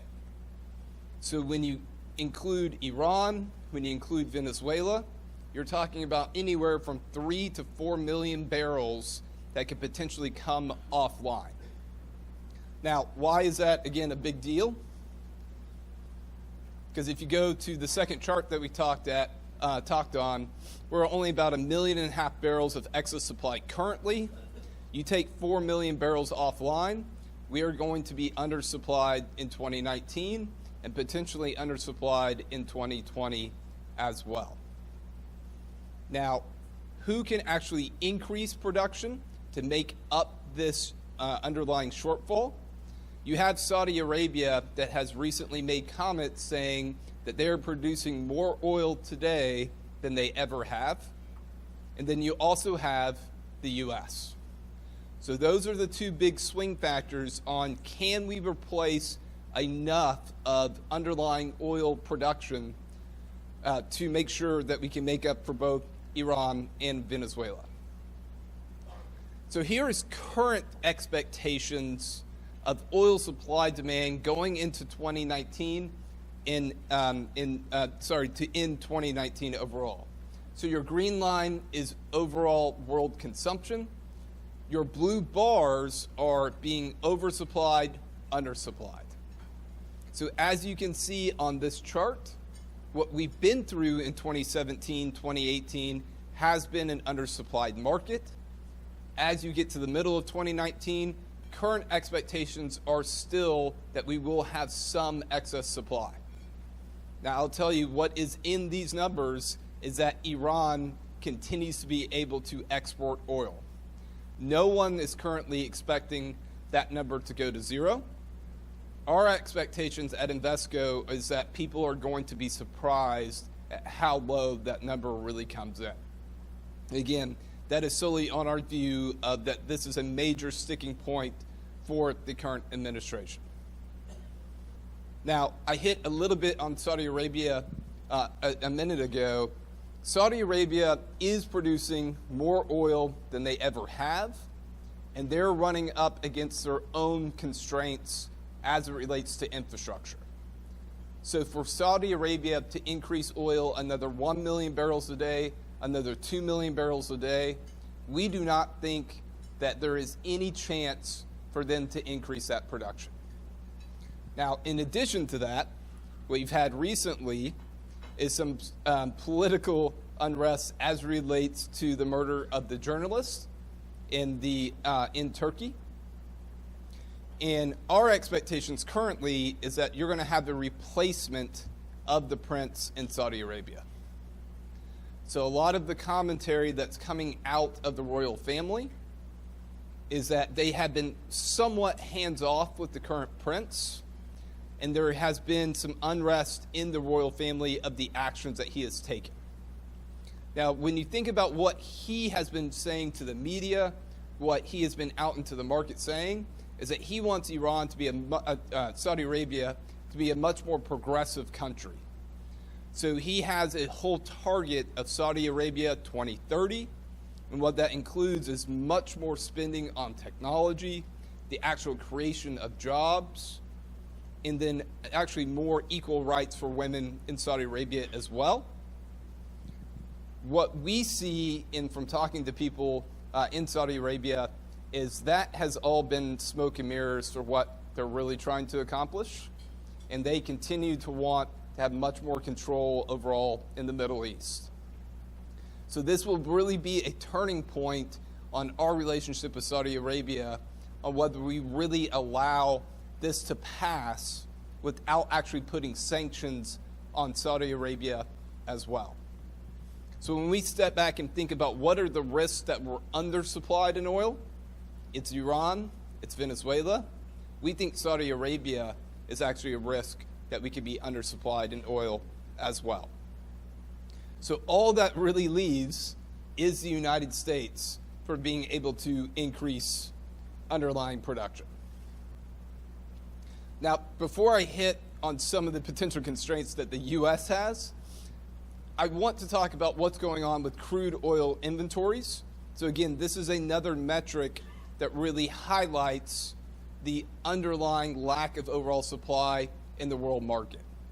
So in 2015 and 2016, what you saw was that crude oil inventories started to increase dramatically. Is because we were in an oversupplied market environment. Since that time, you've seen crude oil inventories start to drop, and we expect that you're going to continue to see draws in our underlying oil inventories for the next 6 months to 12 months. So again, this is also speaking to that we're relatively undersupplied in oil.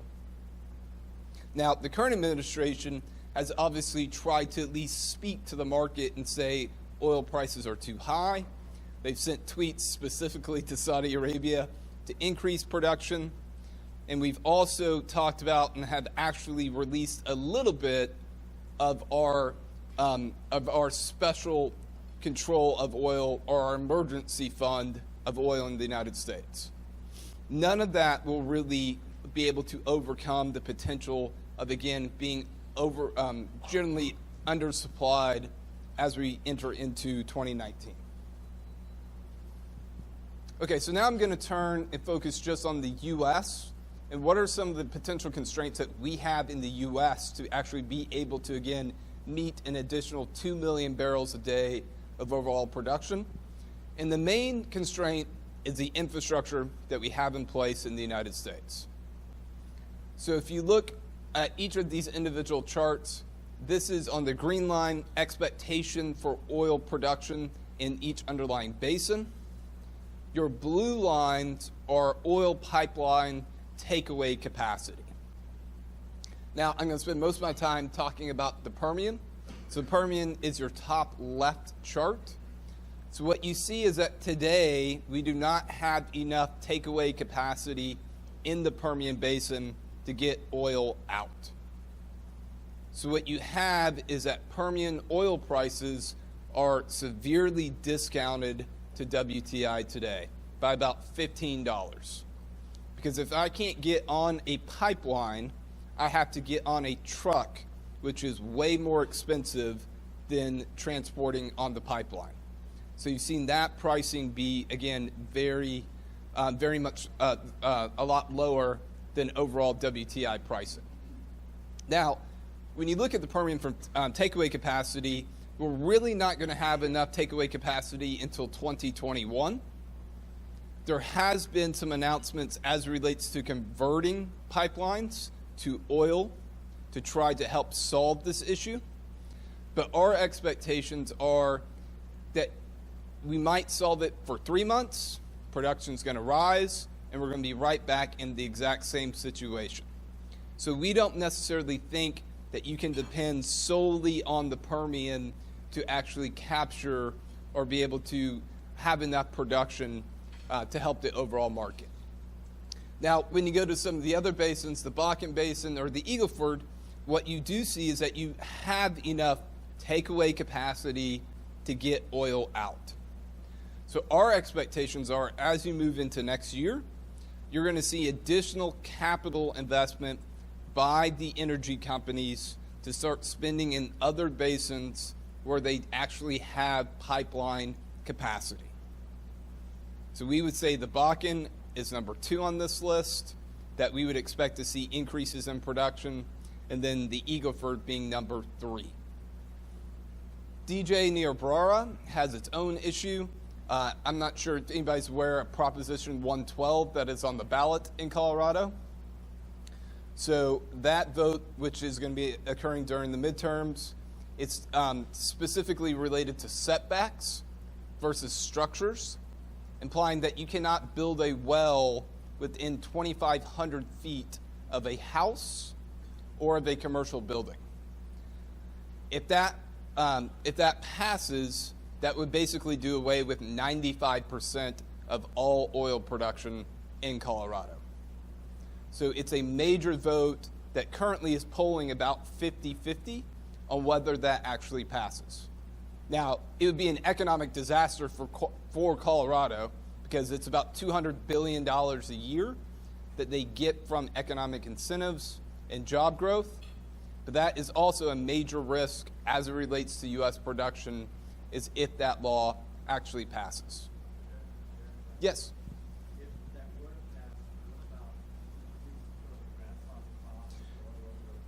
So there is a grandfather clause. So what you've seen is that people have tried to speed up well production. The issue still is that the Niobrara and DJ is very shale focused, meaning my decline curves are incredibly steep. And so even if I speed up a lot of production, it's a very short window for that actually ramping. Then our expectations, it would fall greatly as you move into 2020, 2021.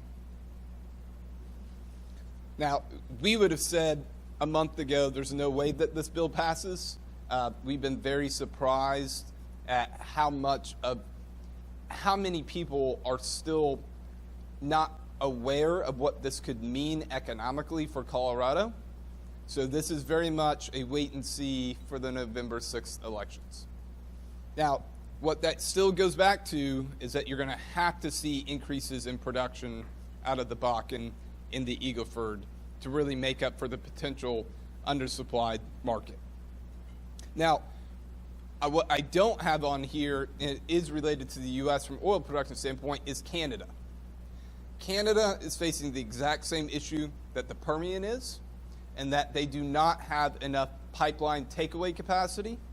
So you're seeing cheaper Canadian oil prices today than you did in 2015.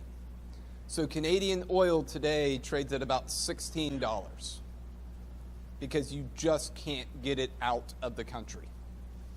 And so there is no economic incentive for the Canadian producers either to really be ramping production.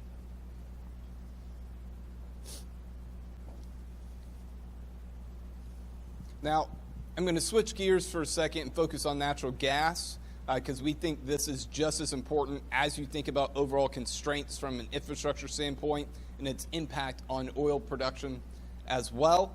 So natural gas production really didn't see any type of fall off as you think about the oil price correction in 2015, 2016. Natural gas production continued to increase mostly driven by the northeast or Marcellus and Utica basins.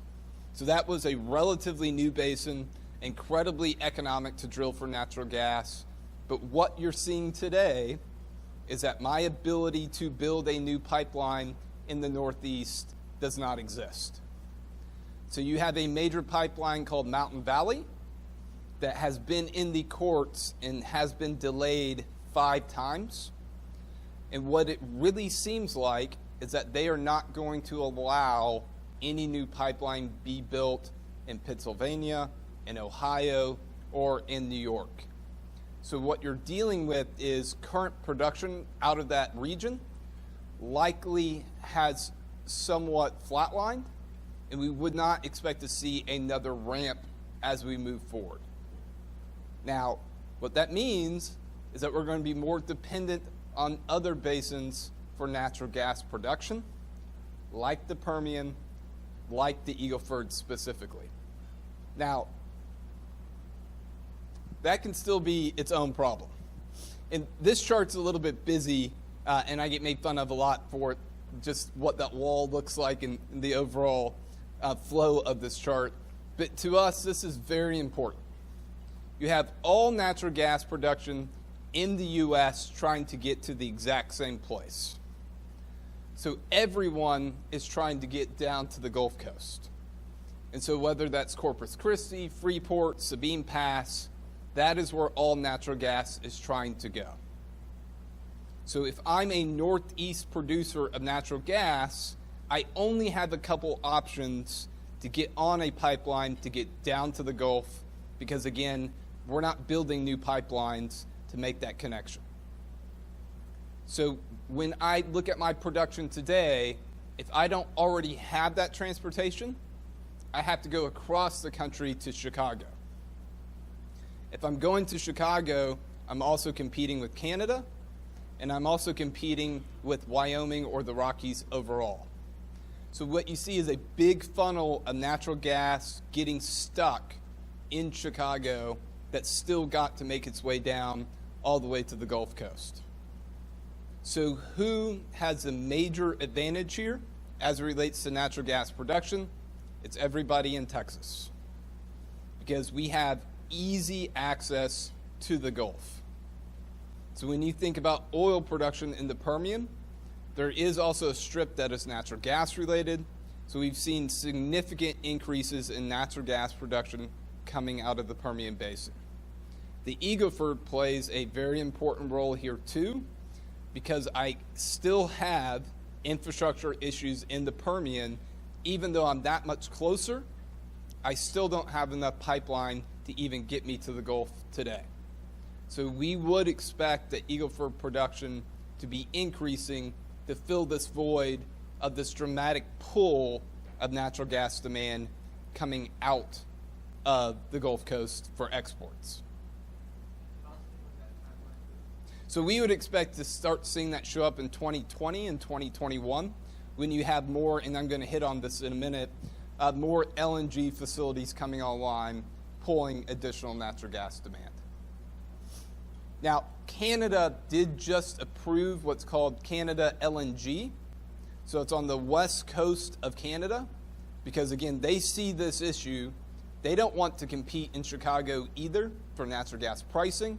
So they're building their own natural gas export facility on the west side of the country, but they still don't have long-haul pipelines built to get the natural gas from the areas that are a little bit more inland to the west coast specifically. So this is, in our view, going to continue to be a major issue overall for natural gas. And then the last comment I'll make is that when you think about natural gas pricing, it has been relatively depressed for an extended period of time because of the production out of the Marcellus and Utica regions. But if we have a cold winter this year, we would expect that you're going to see pretty significant natural gas price spikes. And so that's not only a Northeast thing, we would actually expect to see some of that pricing hit us here in Texas as well. So we've had very warm winters the past couple years, expectations actually are this year for it to be a relatively cold winter.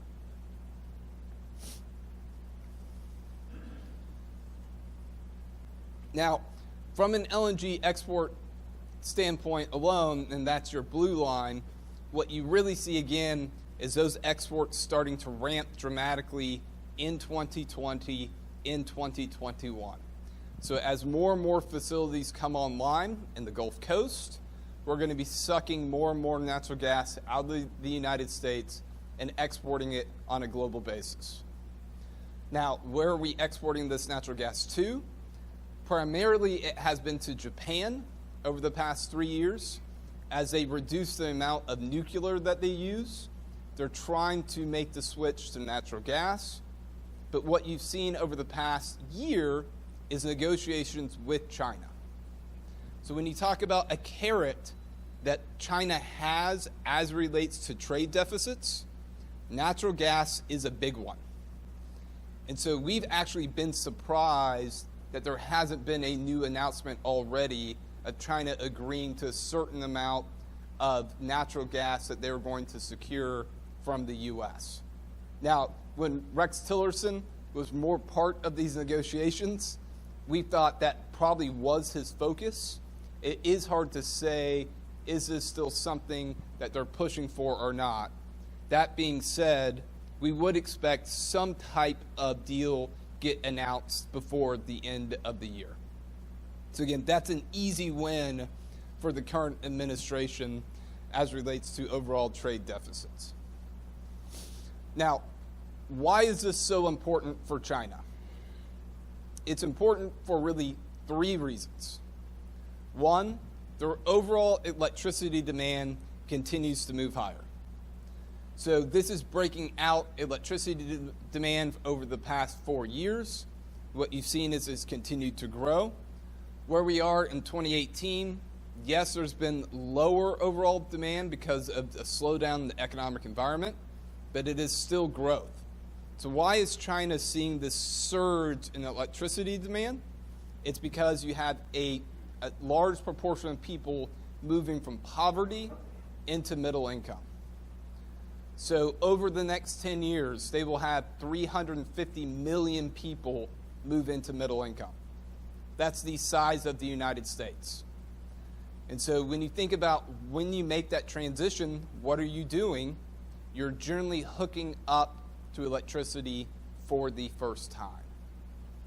And so this is something that China has to be focused on, or you're not going to see the underlying economic growth that they really need. Now, in addition to that, China is trying to reduce their dependence on coal. So where we sit today and call it 2020 is around 85 quadrillion BTUs of coal usage. It's about 70% of their economy runs on coal. They have a target to get that down to around 35%. That is a major decline in coal usage, and the only way that you can supplement that coal is through natural gas. So if you're China and you see this demand surge continuing from electricity, I'm trying to switch from coal to natural gas, I have to sign deals with the United States. Now, so far they've predominantly used Russia to try to secure this natural gas. Again, we think that that changes over the next 2 to 3 years, and it's going to directly benefit us here in the U.S.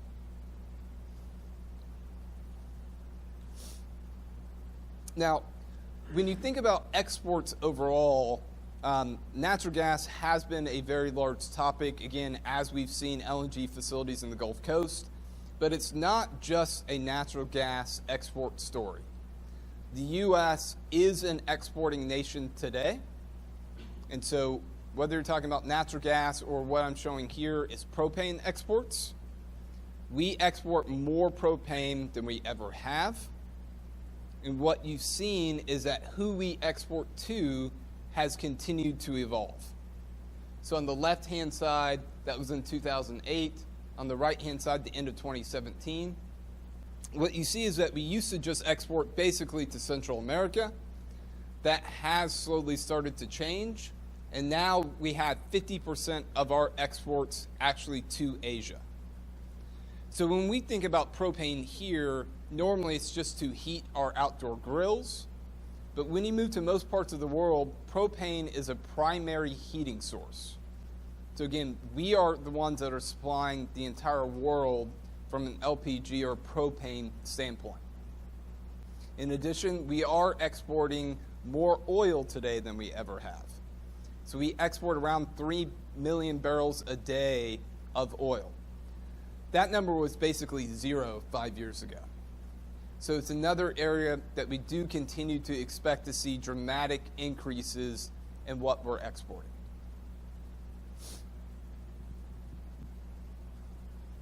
Now, hit on a couple different topics. Again, everybody focused from a price standpoint on oil and then secondarily natural gas. But what people don't pay as much attention to is natural gas liquid pricing. So I was just talking about propane exports and how we're exporting more than we ever have. You can see that with propane prices. So propane pricing is up 120% since 2014. And when you look at something like ethane, which is a part of the natural gas liquid stream, ethane pricing is up 200% since that time.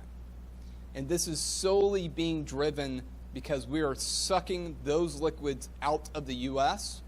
and we're exporting them globally. This is a trend that we do not expect to reverse anytime soon. So when you think about what is the U.S. really going to be responsible for, it's filling the potential for undersupplied oil, it's exporting natural gas to Asia, and it's supplying the rest of the world with natural gas liquids, whether that be propane or ethane. So there is a lot riding on the U.S. specifically. Now, that creates another bottleneck within the United States. It's from a fractionation capacity. So fractionation, think of it as splitting your natural gas stream into propane, isobutane, and ethane. What you're seeing, and this is your blue line, fractionation pricing is moving higher in the United States. It's because we're running out of capacity for this type of product.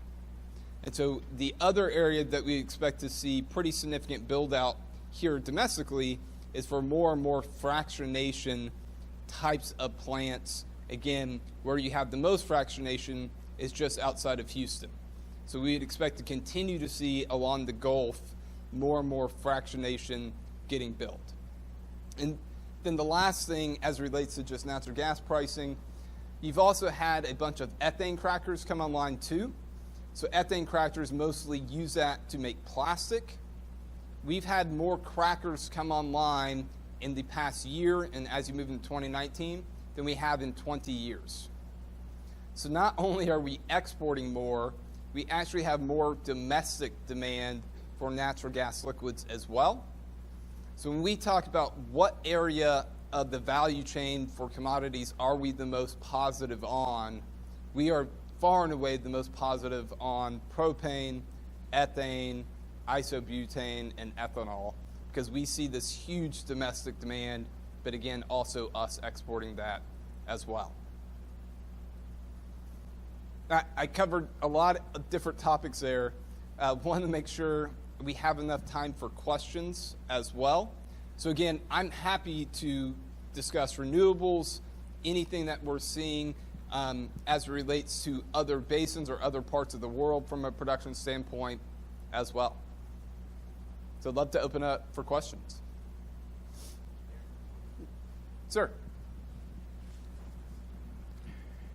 In the case of gas and the LNG natural gas, if the demand is going to increase, and particularly in the Eagle Ford Shale area, is that supply demand going to be met by some of the existing lines or productions right now, or is there going to be a need for added production? Added drilling, added new holes, etc. Is there any forecast as activity in that area? Yeah, so we would expect new activity to start increasing the back half of 2019 in the Eagle Ford. So right now what you're seeing is that existing wells are trying to fill that call on production, but we would expect to actually see, again, as you move through E&P CapEx budgets. So most of these companies set their CapEx budgets at the end of this year. We would expect to see an increase in CapEx budgets for places like the Bakken, for places like the Eagle Ford get set, and to actually see that type of increase start occurring in the back half of 2019. Would that happen with the possibility of the price increasing? Would have to happen prior to that? We think you're going to see the price spike, and then you will see production come online after the fact. Coming, sir. Sir, we're recording, so we need a microphone. Hi, Darren. You mentioned a $16 figure. Now, was that a discount? That's not. That's absolute price in Canada that you're getting. Oh, Lord. Okay. So what you have seen is that China has stepped in and bought as much Canadian oil as they possibly could at that price. But if you're Canada, you have contracts in place with supplying certain regions, the U.S. being one of them. So they only have so much that they're willing to sell to Canada, but there's nothing coming up that's going to replace or change what that discount is in Canada. This is a major issue for the country, and they've been dealing with a lot of the same things we have here. It's that they don't want pipelines built. So when you don't want that to occur, what ends up happening again is that your commodities get trapped. Environmental reasons. Again, very similar to what we see here in the United States. The big difference between Canada and the U.S. from an environmental standpoint is that you still have a lot of indigenous people that have a lot of power as it relates to approving pipelines. So here in the United States, we have allowed more of the construction on Native American land. They don't have as easy of a path to do that in Canada.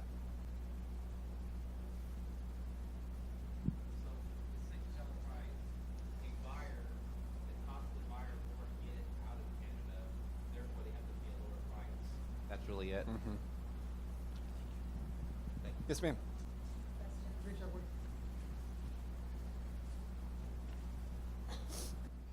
Two questions, and maybe it's related to the pipeline issue that you've been discussing, but the methane burning, one could see that as wasteful and as environmentally not the best practice. And so what is the short to long-term plans for dealing with the methane burning? And secondly, is the industry acknowledging at all the issue of the 2-degree warnings for climate change, and how is it adapting, if it is at all, given population growth and demand that continues to go up and up and up? Yeah, so what you're seeing on the flaring side is that, to your point, we're having to flare because we don't have enough takeaway capacity to move all the commodities. What we've actually done in the U.S. is we have relaxed a lot of the regulations around that. So we are not moving in the direction of trying to limit the amount that you can flare. Texas is a very good example of that. We have been very lax overall on allowing that to continue to occur. When you talk about global warming overall, the U.S. is dramatically far behind the rest of the world in how we approach this.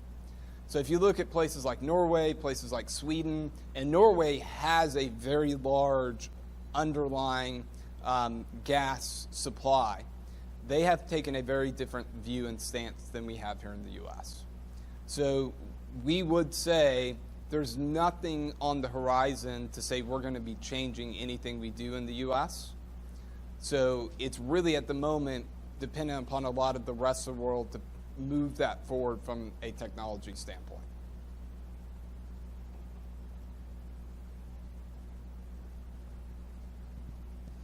I want to build on the question that Leodoro had. You were talking about sort of a spike in price specifically of natural gas before some of this other activity happens in the Eagle Ford Shale. Is there a forecast or a range for what that price might look like? Yeah, so we could see natural gas hitting $4.50 this year if we have a cold winter. Now, that doesn't sound like a high price, but we're in the low threes for natural gas today. So as a percentage, it is a big move higher. And so most people had thought natural gas pricing was going to be depressed for forever because of the amount of supply. Again, when you look at current storage rates and when we look at the amount of LNG coming online, we don't think that's the case. We think $4.50 could happen if we have, especially in the Northeast, a month period of extremely cold weather.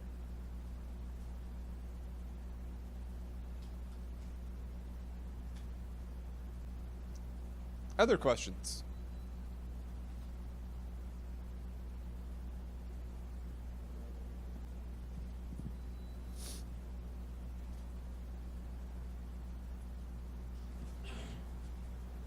Thank you.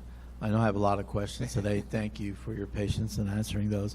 So when you mentioned China and 70% currently of all their energy is coming from coal, and you know, not too long ago, you know, as a couple of years ago, they were putting out, I think, a coal plant about one a week or something, at about 1 gigawatt or something. So when we say they're looking at 35%, reducing that to 30 or 35%, do we have a timeline on that at all? I know that's hard to say, but I mean, we're already looking at, what, 10 years from now? So they had a very aggressive timeline for this.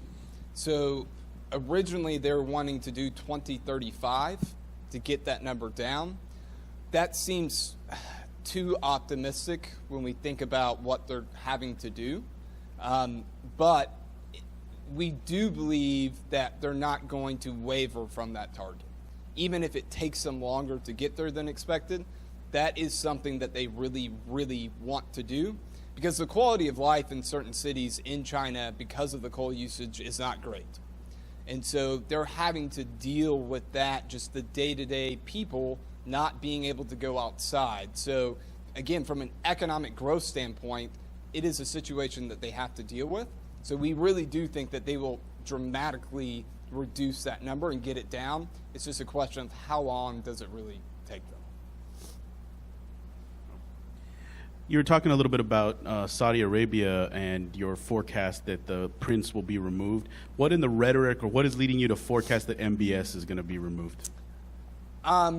So the rhetoric is that he was solely responsible for making the call on the hit, and that he has some mental health issues that the royal family has been able to hide for an extended period of time.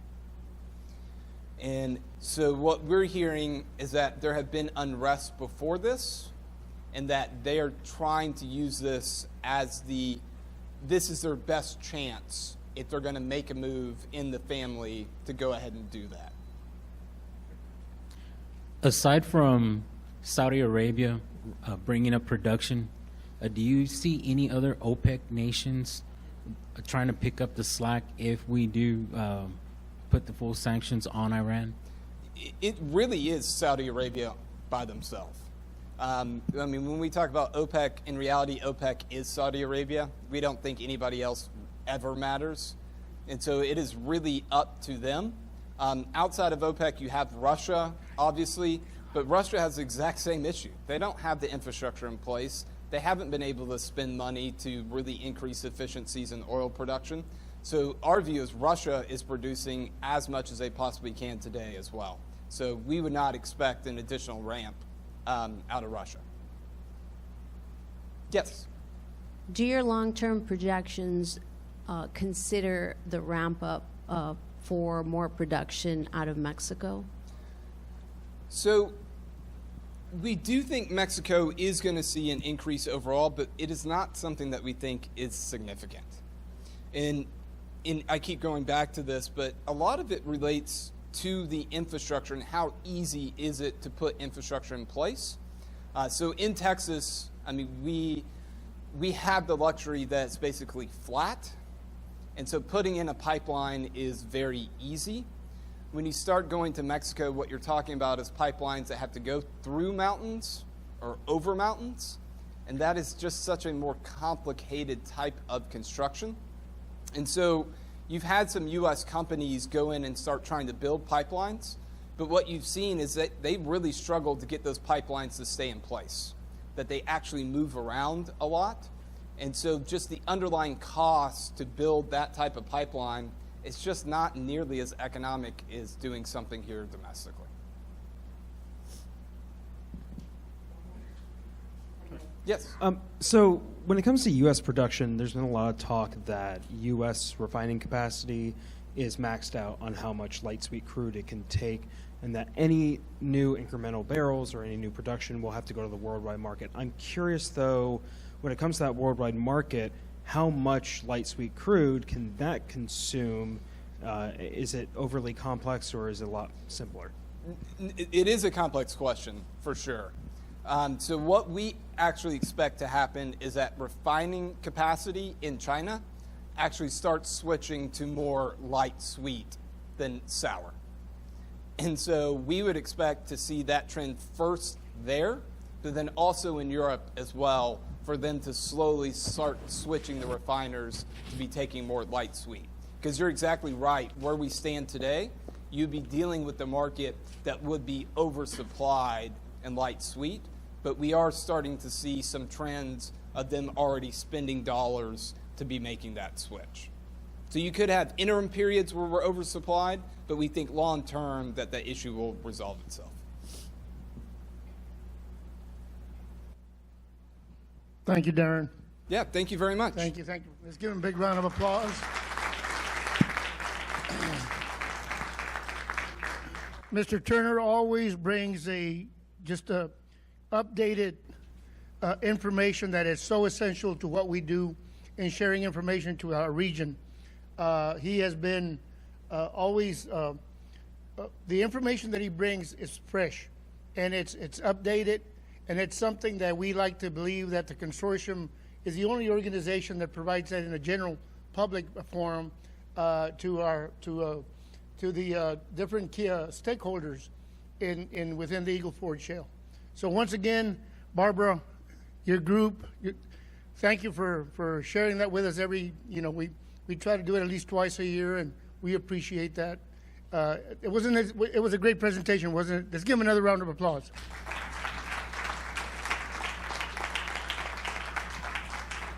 At this time, I'd like to take a few minutes to talk about a good friend and recognize a good friend that is not with us today because of health reasons. And that's one of the reasons that we wanted to recognize him. Mr. Blas Castañeda, who used to be a part of the Laredo College, Laredo Community College, and later went on to do other things, has been a key player in what the consortium has been all about. Years ago, when we started to, after the first meeting we had 8 years ago, we met with the energy industry. We met with the oil and gas industry. We met in Carrizo Springs, about 35 of us, and at the table was Anadarko, Chesapeake, the ANGA, the Natural Gas Association, Pioneer.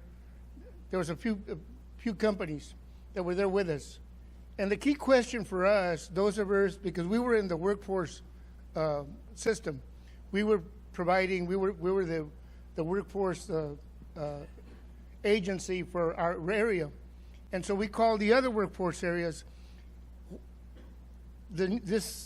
All of a sudden we had a lot of movement in our communities. People wanted jobs. Everything had to do with creating jobs for our citizens. So we met in Carrizo Springs, and at the table, we wanted to identify what the occupational demands for the industry were going to be. And we decided to put together a format. I failed to mention earlier, Belkis Rodriguez, who was part of the Alamo College system, was very instrumental, has always been instrumental in helping us with that. Betty Cifuentes was the other one that helped organize that. And one of the leaders that took over that process in bringing together the institutions that surrounded the Eagle Ford Shale. At the table with the industry was Blas Castañeda. He put together an effort to bring Laredo Community College, Victoria College, Del Mar College, Alamo Colleges, Southwest Texas Junior College, and South Texas College to come together to find a way of identifying what those occupational demands and how did we prepare our workforce for it, because that was a key. We had a lot of people that wanted work, but their skills levels were not at the level that the industry needed. So those efforts, the coordination of bringing all the colleges together, the training institutions, was phenomenal. That group became a constant group that always met. They put together applications that the Texas Workforce Commission funded, $1.5 million that went back to the training institutions, another that the education coordinating system for the state of Texas also funded. It all came from that group, and Blas Castañeda played a key role in making that happen. And throughout the years, Blas has always participated in those things that affect the lives of the people in South Texas. And we really appreciate that. He cannot be with us today because of his health, but we'd like to recognize him anyway in front of y'all. And on behalf of the Eagle Ford Consortium, on behalf of our board of directors, and on behalf of all the friends that he has here today, we'd like to recognize him. And so we, small token of our appreciation for him. If I know how to open this box, I'll get it done. Marcus.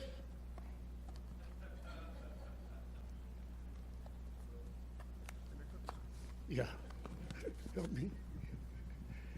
But Blas has always been so instrumental in participating. Not only, I know those of you in Laredo know him here, the roles that he plays, but he also played a lot of roles in a lot of South Texas people's lives. And so we would like to a small token of our appreciation for Blas Castañeda. And if somebody is videoing this or taking pictures, so we can send it to him. Wait, let me read this. And that means I have to put my glasses on.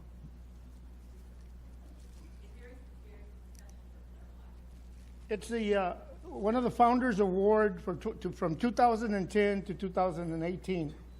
Blas Castañeda, in appreciation for your vision, leadership, innovation, and selfless service to the communities of South Texas.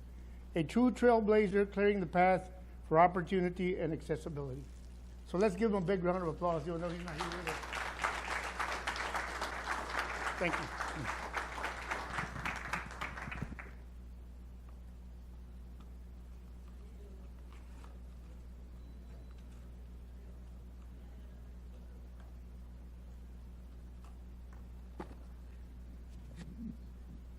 So we'll go on with our agenda, okay? So we have one of the key elements that everybody's talked about today is infrastructure. And those of us that have been part of the Eagle Ford Consortium movement know that once we talked, that same day that we talked about workforce, by 3/4 of the meeting, the question then arose, what about roads? What about safety? Only to find out 2 or 3 years later that it was a major issue. First responders can respond accordingly if the infrastructure is in place. Safety became a key issue. So many accidents in the Eagle Ford Shale area, so many deaths. A lot of things that we have come to accept now as a reality, and the preparation that we talked about earlier with Dr. Camacho, if these things start accelerating in Mexico, these are the issues that they're going to have to deal with. So the whole idea of transportation is huge. and the plan to how to accommodate that along the border is another major issue today. And with us today, we're fortunate enough to have Mr. Tim Juarez from TxDOT that will be making a presentation precisely on that. Mr. Juarez, you got that one? Yeah.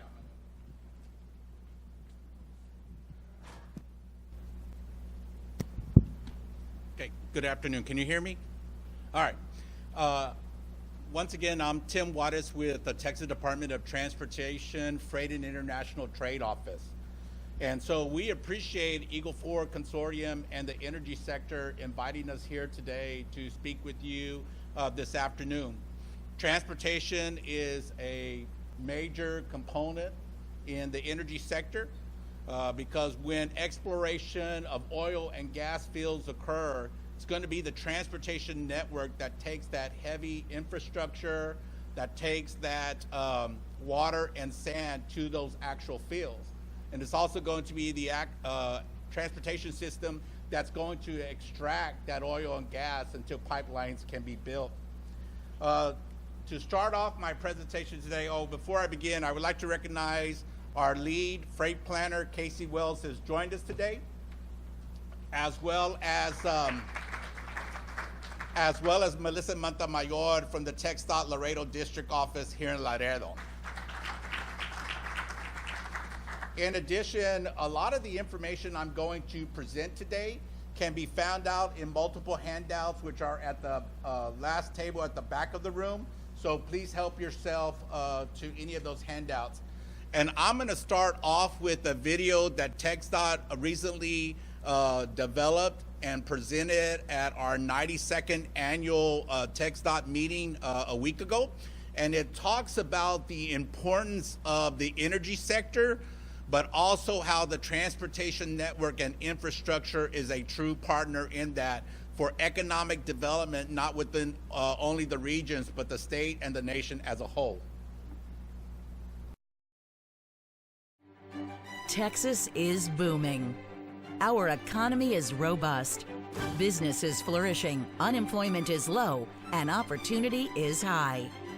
Population growth rates continue to rise. Some estimates say by 2050, Texas could have 54 million people. Much of our growth is because Texas is a major energy producer and growing stronger. We power the country and the world. But there's a cost to this explosive growth. More demands on our infrastructure, constant traffic and congestion, lack of affordable housing, increase of distracted and impaired drivers, which has led to a record number of crashes, bridge strikes, and fatalities. And our metro areas aren't the only ones experiencing growing pains. West Texas is feeling the effects of a strong economy too, but like times 10. Oil field production is up. Pumping in the Permian and Delaware Basin, as well as the Eagle Ford, has skyrocketed. Total Texas oil production is now over 3.5 million barrels a day. Industry professionals are forecasting 5.6 million barrels a day, which would catapult the United States as the top oil producer in the world, over Russia and Saudi Arabia. Experts predict a 40 to 50-year drilling activity curve, which means current transportation challenges will continue into the immediate future. Energy production exceeds infrastructure capacity. Existing pipelines are bottlenecked. Oil producers have turned to trucking in an effort to move their product from the West Texas oil fields to Gulf Coast refineries. Like Texas as a whole, the Odessa area has been plagued by the problems associated with rapid growth. With increased population comes traffic congestion and a surge in crashes. Specifically, Odessa has the highest rate of crashes and fatalities in the state. There's a direct correlation between the price of a barrel of oil and the number of fatalities that we have in our state. And a lot of it is related to the increased truck traffic. So there is that direct correlation. We're very in tune with that. In fact, the Permian Basin has about 2% of the state's population, but they also have about 10% of the number of fatalities in the state of Texas. So it's very disproportionate, and a lot of it has to do with the volume of trucks that are on the road. We have fatigue drivers. We have drivers who are doing illegal substances. We have drivers who are distracted. But mostly it's that combination of fatigue and distraction that really causes us to have the highest accident rates. Outside of I-10 and I-20, most of the lane miles in the Odessa district are FM roads. They're entirely inadequate for the tremendous loads they're currently carrying. Originally, these roads were designed to handle just regular old farm-to-market traffic. And now we're looking at some of the heaviest loads that you can possibly imagine on any roadways anywhere. The traffic is the biggest headache right now because we are seeing more traffic now than we have in the past 5-10 years. It is continuous, it's nonstop. Dump trucks, 18-wheelers, heavy loads, cranes, 80,000 plus pound vehicles every day on a daily basis. It's truly the wild, wild west. Changes in our letting, construction process, and maintenance practices have helped manage the growth, but it has not been easy. We went from what used to be probably about a $50 to $60 million letting to we'll probably average over $200 million over the next 4 years. And sort of the same resources we had at the $50 or $60 million letting. So we've had to get innovative and look for some different ways to get these things managed. They're using other districts to do some design work for them. They're using the design division to do some design work for them. They're using the consultant industry to help them do some planning and design work. They're using the project management office as a part of the Transportation Planning and Programming Division to help manage some of those consultant contracts. So they're utilizing the resources of this agency well beyond what their internal capacity is to execute and deliver their transportation program for that part of the state. Strong leadership that promotes collaboration, focuses on safety and reliability, brings us together. The vehicles used and the equipment transported and associated with energy production cause major deterioration of our transportation infrastructure. That impacts safety. Until more pipelines come online, we expect more trucks, more damage to our roads. The associated brutal traffic congestion is an annoying, time and money-consuming result. Partnerships may prove to be the answer. Using an instrument from our own tool chest, TxDOT has been implementing and expediting donation agreements. Interested businesses fund transportation improvements privately in order to accelerate needed projects. Improving safety is our goal. We hand them the design criteria. They go get their own engineer, their own contractor, work out the details. The engineer brings it to us. We approve it. Within a week, we're releasing them to go work. And within 6 weeks to a couple months, they've got their driveway in place. But if someone's come to the table and they're bringing something to that table that means improved safety, I'm all in. And so we just changed our policies and our practices a little bit to make us more nimble by releasing the private sector to do things the way they want to do it in the first place. Through collaboration with our partners, we can understand their needs, providing safe, responsive, and yes, nimble solutions. Integrating effective solutions is a win-win situation. Improving safety improves the reliability of our entire system. The Permian Road Safety Coalition is a broad cross-section of community members and stakeholders addressing road safety and other issues impacting the communities resulting from exploration and development activities in the region. As a member, TxDOT works to identify issues, challenges, and solutions throughout the Permian Basin region. We work with safety experts, law enforcement, industry leaders, and public officials. To make our roads safer for drivers and passengers, we advocate for responsible driving habits, increased awareness of simple but life-saving actions which protect lives.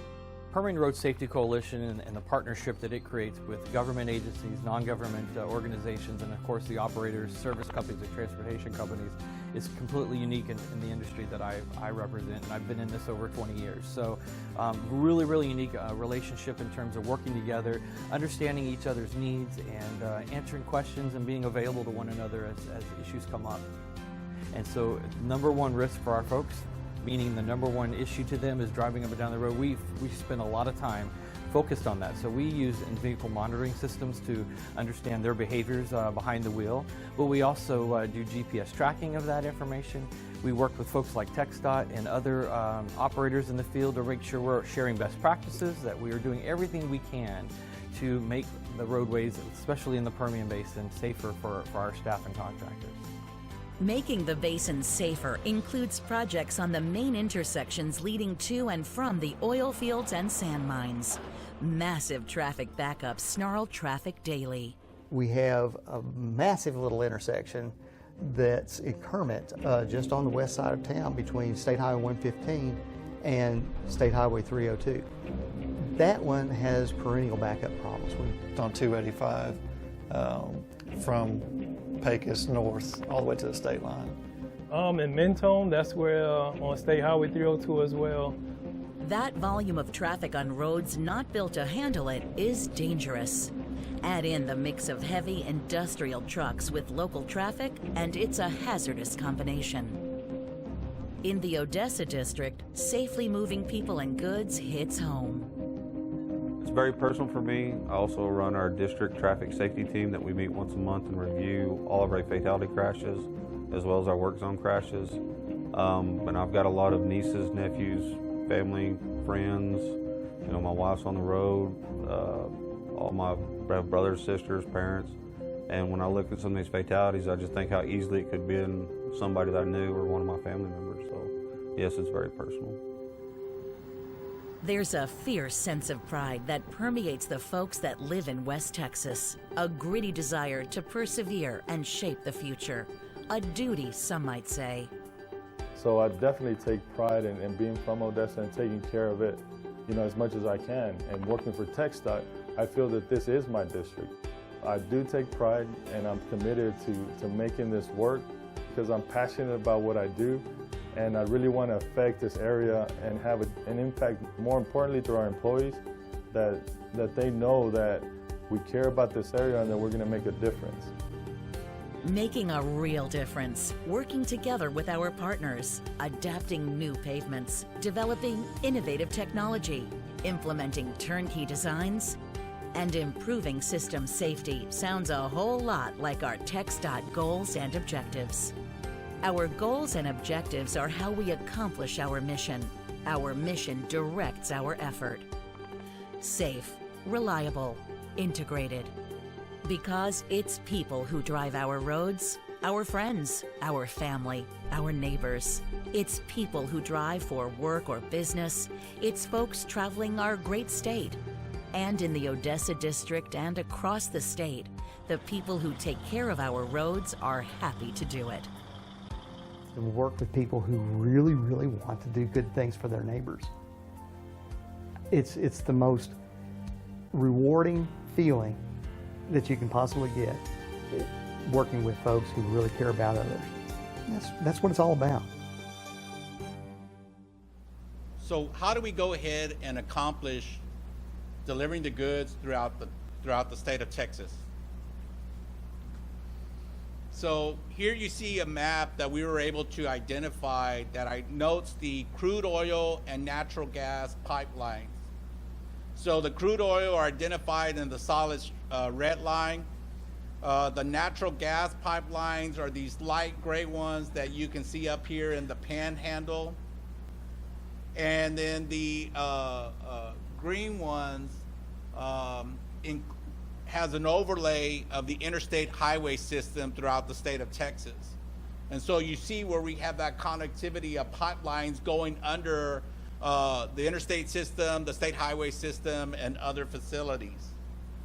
So from our approach, we're truly looking at a multimodal effort that identifies various modes to move goods throughout the state of Texas as well as the intermodal perspective, where we may initially start with pipelines, then transfer that particular good to truck or rail that will then take it to an actual port, such as the Port of Corpus Christi or the Port of Houston.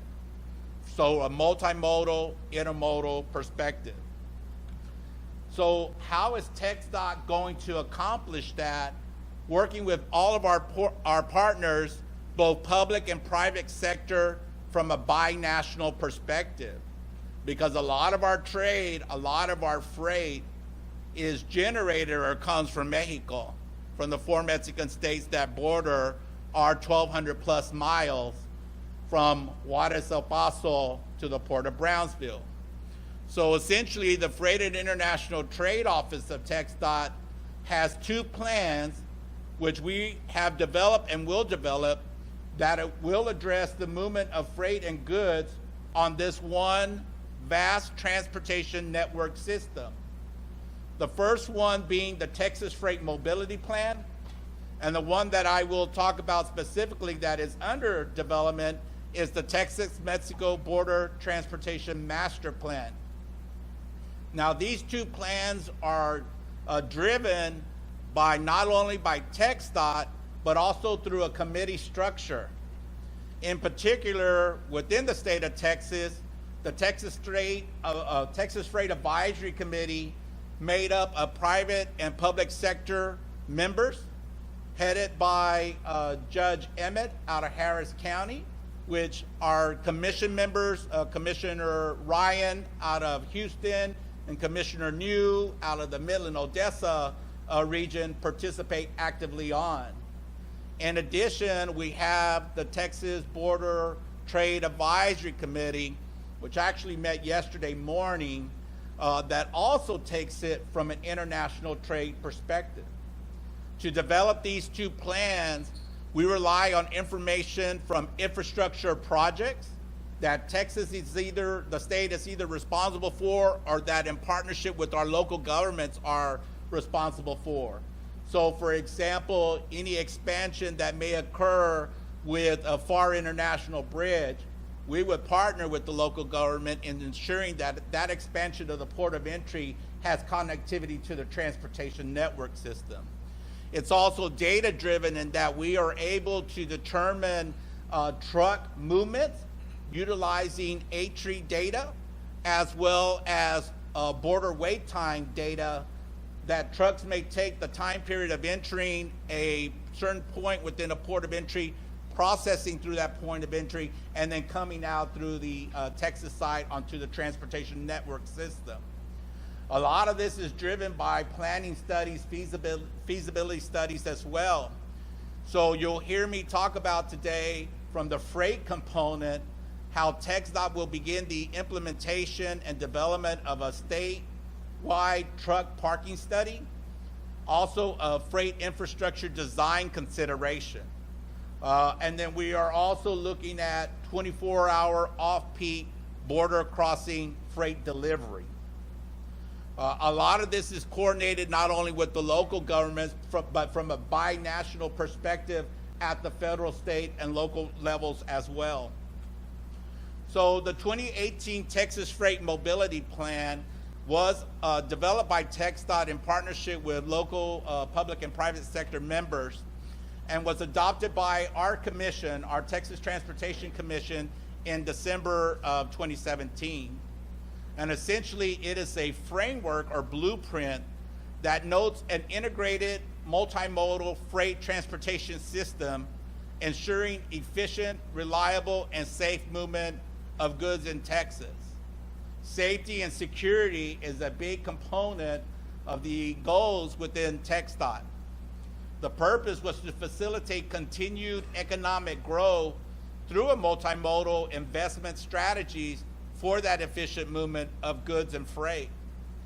So the idea was from that freight mobility plan was safety and security, sustainable funding, multimodal connectivity, and asset preservation. As you saw within the video, as additional trucks are on the transportation network system, it's heavier loads or higher loads And so we need to make sure that we have the necessary preservation for our infrastructure.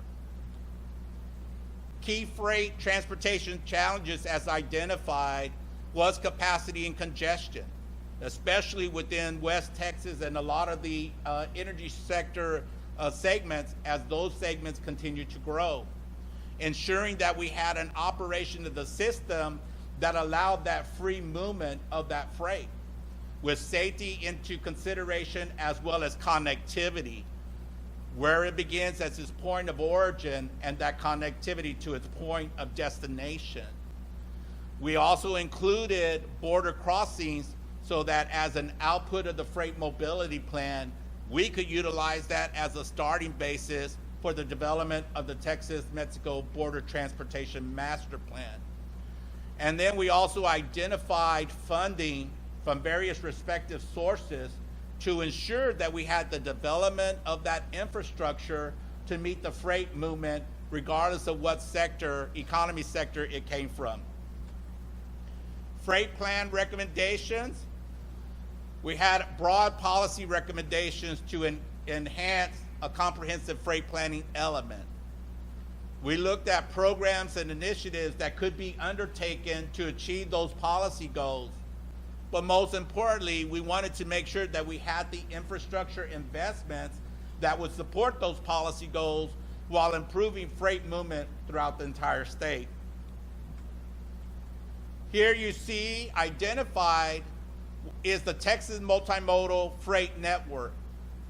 It identifies our high priority urban freight corridors as well as our high priority rural freight corridors.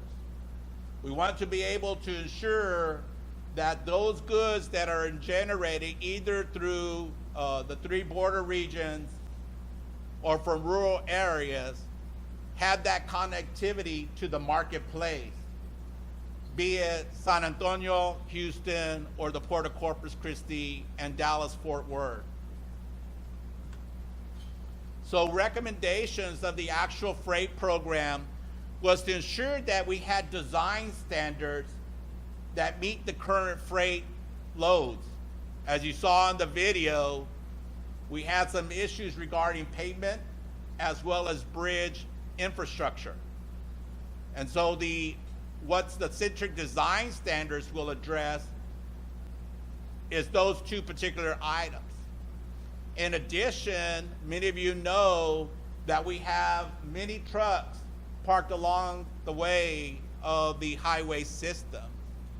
And that's because there are federal regulations that say that they have so many hours to operate, and then once they meet that maximum hour of operation, they must automatically pull off to the side and have so many hours of rest.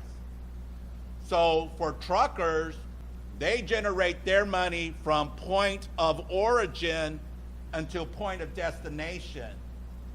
And so they're going to take the quickest, shortest route to ensure that they maintain a profitability, because many of these truckers are independent. And so when they have to pull off on the side of the road, if a truck facility is not there or a rest area is not there, then they're just going to automatically pull off to the side.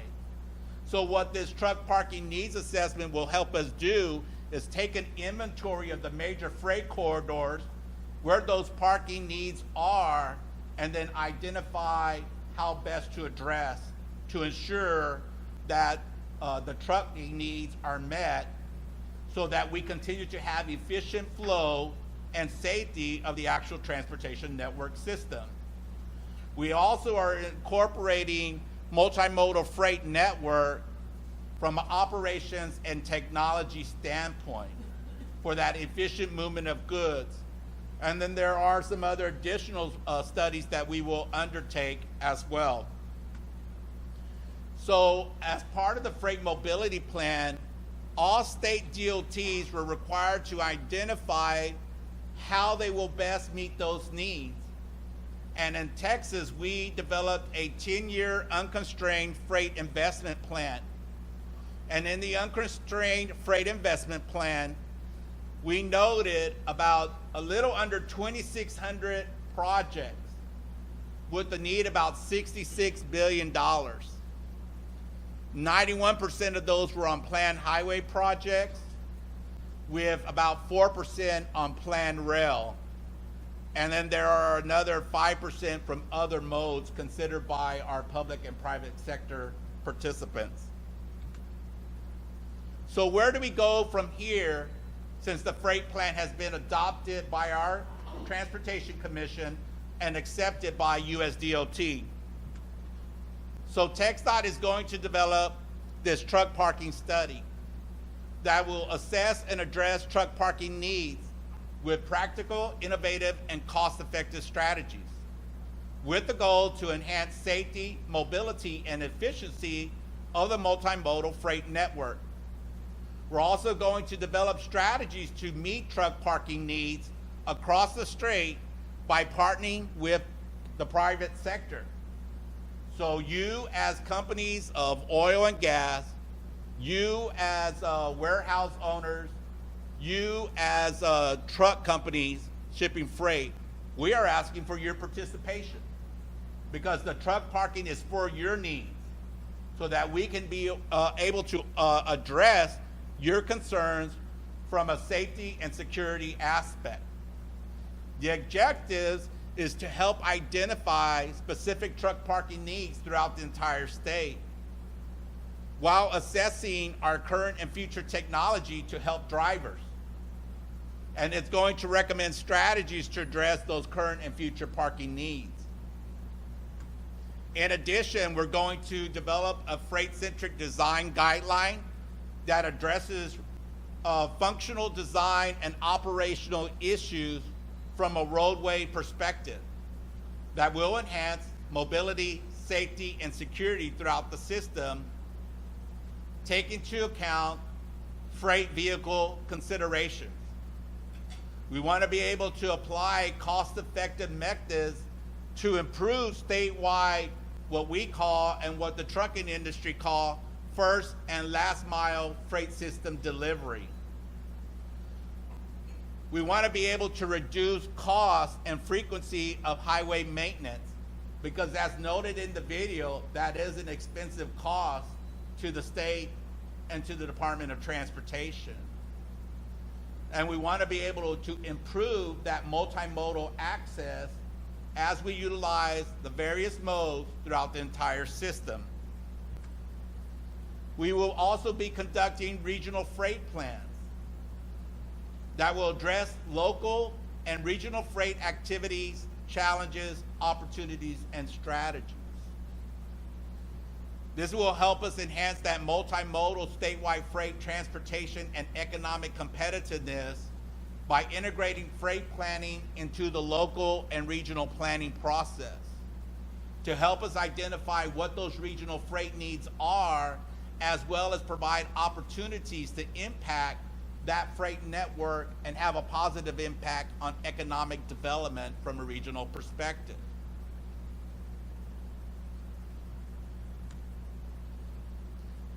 The second plan is noted as the Texas-Mexico Border Transportation Master Plan. There is a U.S. State Department of Transportation, as well as the U.S. State Department, in cooperation with Secretaría de Comunicaciones y Transportes, SRE, and SOT, that says southern border states of the U.S. will meet with the northern border states of Mexico to develop these binational plans addressing data sharing, transportation network, and the movement of people and goods as they cross the border. It is a binational cooperative effort that utilizes federal funding on the U.S. side. And it is a tool to prioritize and program projects on the southern border, in particular for the state of Texas. It requires the use of criteria established by the U.S. Department of State and USDOT, and is utilizing regional and state binational committees to help provide that necessary input from a regional perspective. And as I noted, for Texas, it is the Texas Border Trade Advisory Committee that is a subset committee established by the Texas Transportation Commission, headed by Secretary of State Rolando Pablos, and made up of many public and private sector committee members. The Border Master Plan has identified a consultant team to help us develop this plan. And so we will look at engineering services for the development of this plan that will lead to identified infrastructure investments. The BMP is a multimodal comprehensive approach that will coordinate planning, programming, and implementation of projects at all 28 border crossings from El Paso Juarez to the Port of Brownsville, those support facilities for that port of entry that is utilized by CBP, GSA, Agricultural Department, as well as Texas DPS. And it's also looking at it from a multimodal transportation system: aviation, rail, pipeline, transportation network, just to name a few. So how do we go about developing this required and really much needed plan for the border? So we're going to look at it from a project management perspective to outline the overall process and schedule to develop this plan. But the key component out of this is stakeholder engagement. We want to be able to ensure that the local communities and users of the system are actively engaged in this process. This is a plan being developed by the Department of Transportation, but it's actually a user's plan. You have to be able to tell us where you're encountering difficulties or where the port of entries are not efficient, or how we, from a transportation network system, can be doing a better job, so that when we identify funding, we can then apply it to those applied, prioritized projects. It's going to be data-driven. So we're going to rely upon the local governments at the city and county levels to provide necessary information to us. It is going to help us identify those transportation corridors from a high priority network that will then be designated international trade corridors in cooperative nature with the freight corridors. And then we're going to develop a needs assessment. Where do we need to make the necessary investment? And we're not only going to do it for today, but we're going to do it for intermediary years, 5, 10, 15, 20 out. One of the key components is that this is an economic analysis plan associated with the Border Master Plan. We're going to look at all sectors of industry to ensure that we're meeting those particular needs. From all of this information, it's going to lead to an investment and recommendations plan, where we will have prioritized projects where TxDOT, working in partnership with the local governments, will then go and implement these. And we'll be able to make the necessary refinements as we go throughout the entire development process. This gives you a pictorial idea of how we're going to go and develop this plan. So as we go through each of the 10 steps to the development of the final report, as you participate in the development of this plan, you would know where we are in the process, be it project management plan, stakeholder plan, or data collection. So this will serve as the key code throughout the entire process. So that is the end of my presentation, and I'm going to pause here if there are any comments or questions.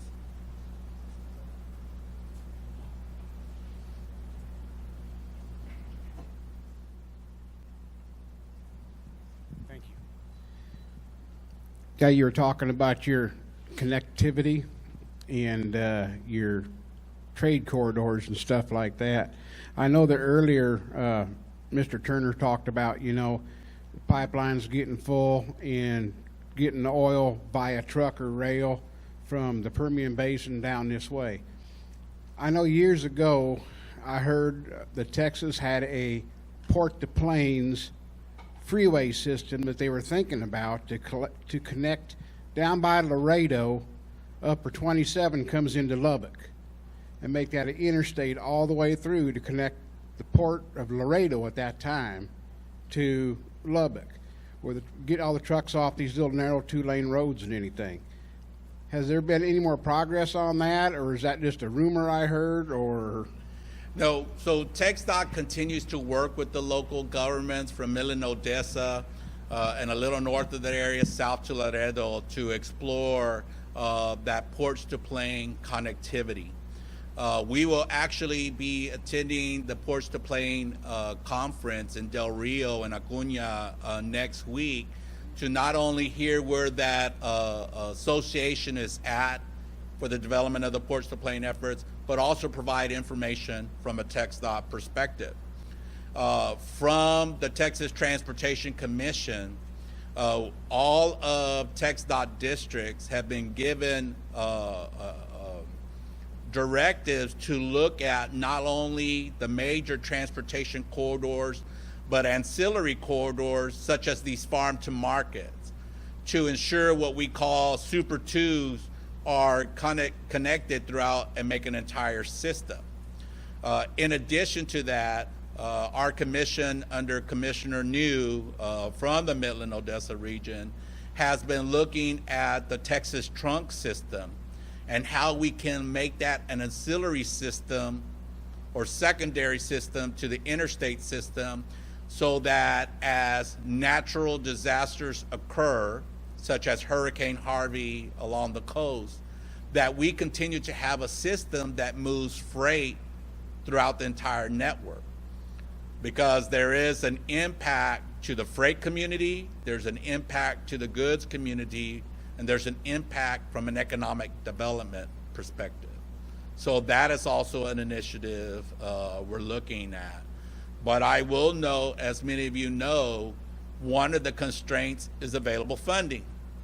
And even though we've been given, thanks to the voters of the state of Texas, Proposition 1 and Proposition 7, which provided additional funding to the transportation network, there are many needs. And many needs of how do we preserve the current existing system while we continue to expand and add capacity within that system and create new systems.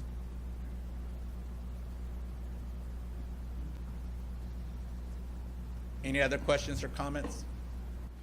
Thank you, Mr. Juarez. We appreciate it. It was a great presentation. I cannot emphasize enough the need and priority on transportation, on the needs. We continue at the consortium, we continue to emphasize and try to encourage the state legislature to consider appropriating directly to those energy producing counties, because what you mentioned is on the state system, you still have, we know that a lot of the needs are in the accidents and the heavy traffic, or on the farm to markets also. They're on the farm to markets and on the county roads. There is no direct funding for that. We've gone through that. I'm hoping that there is a new movement again by our judges to try to emphasize to the state by trying to find a way to reimburse some of that severance tax that goes into, as you well know, to a small portion of it back to where it's produced. And we hope that the legislators this time will be a little bit more active, a little bit more productive. It's a tough fight, but we know that.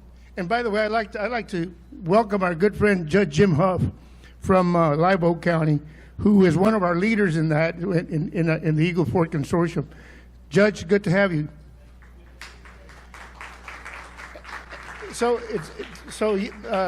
We really appreciate the emphasis on transportation. You just can't define it enough, because what happens in our community circulates throughout there.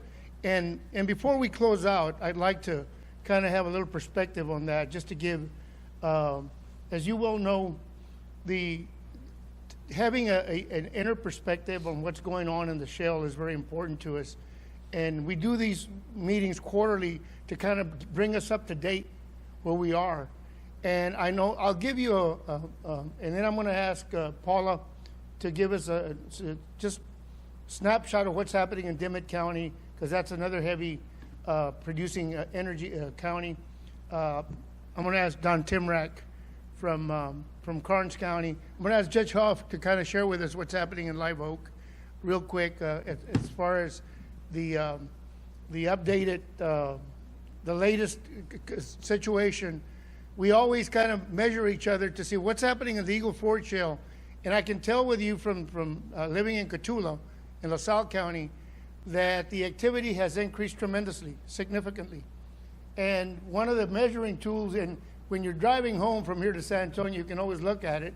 You just look to the sites, and we have 26 new hotels, and you can tell by the number of cars, how many people are in the hotels, what's going on.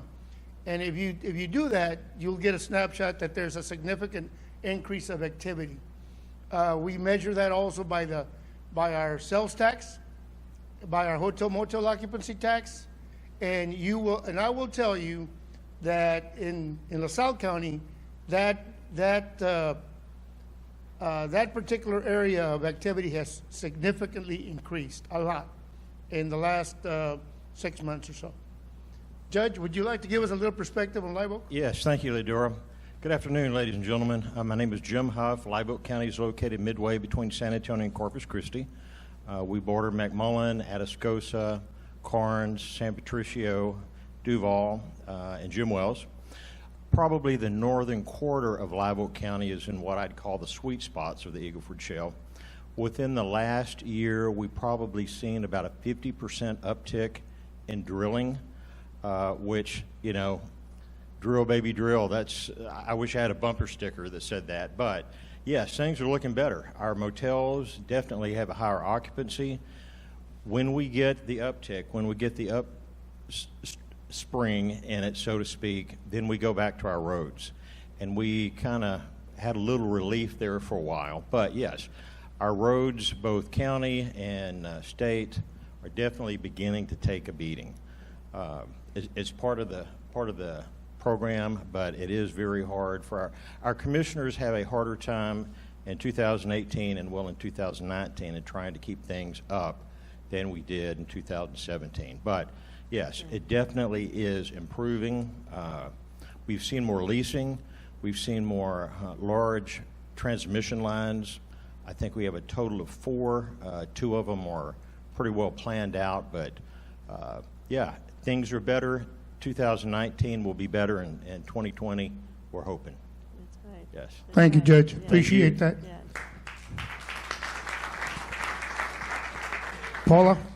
Like I said, I'm Paula Seidel with the Dimmitt County Chamber of Commerce in Carrizo Springs, and these two gentlemen they're right. We saw a plateau in activity for a while there, and things got really quiet. Some of the man camps started pulling out of the area, and we thought, okay, so what's going to happen now? But you see the increase in traffic, and he's exactly right. We ride around and take a look at the hotels and see the cars that are parked in the hotels to see where the activity level is going, and it definitely has gone up. One of the things that has happened in Dimmitt County is we have now Black Mountain Sand, which is one of the sand pits, because they use sand, obviously, in the when they do the fracking. And to us, of course, that's an economic positive side, because we are now looking at jobs. Anytime you look at an increase in jobs, it's not bad for our people. And especially if they use local people and don't have to bring in crews. But Leolota was right. In the beginning, we did not have the workforce. We didn't have the trained workforce.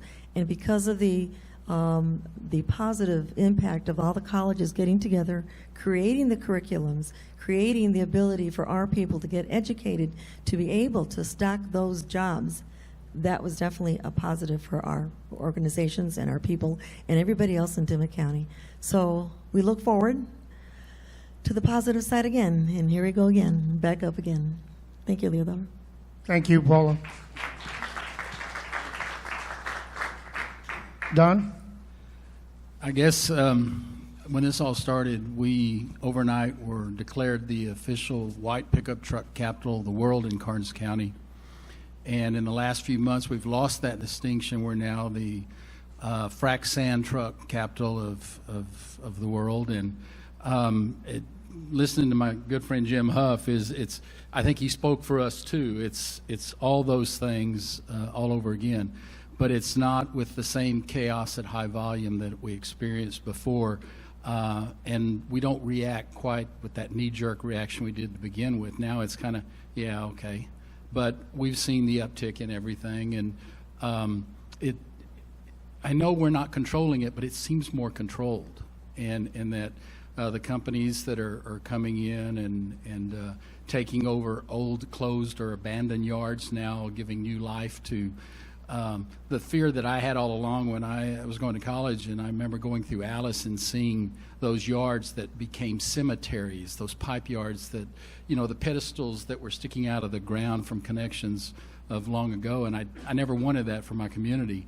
And as things waned, when the price dropped, we saw that look of, oh my God, we're going ghost town direction. But it's not. It's kind of, there's some stability. What we hoped for when we said we've always looked to the other side, and that was what Tom Tunstall put in the study every year, is that he would ask us, what were you doing? Well, we're looking to the other side of this because we knew there was another side. We didn't know when it was going to be.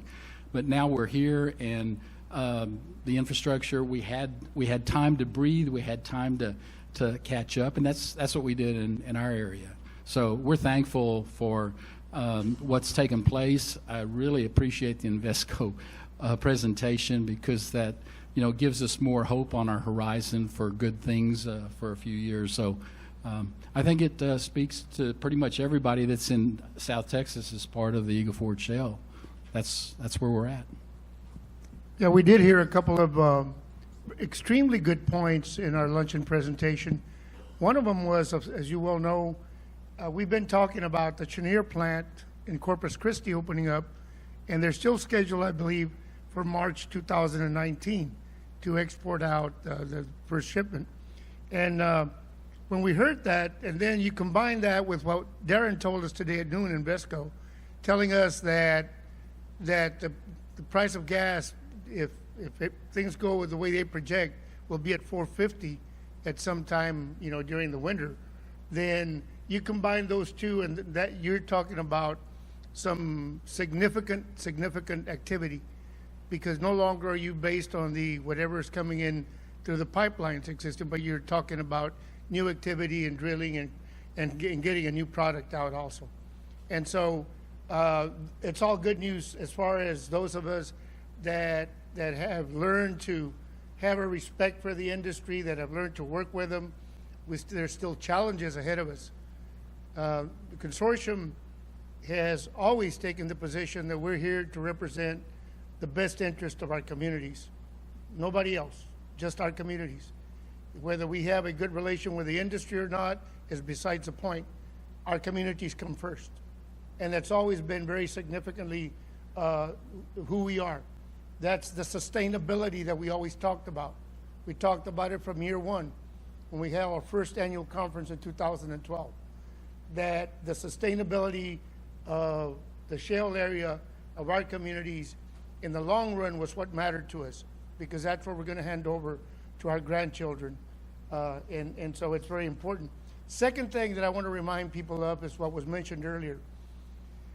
And that is that the biggest challenge, I was asked this morning today, what's the biggest challenge? And the biggest challenge is probably going to be able to come up with a workforce.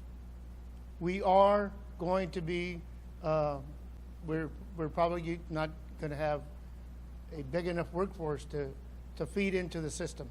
And we need to start working on that. So again, our relation that we have with our workforce partners, such as Mr. Hempy here, who heads up the Alamo area.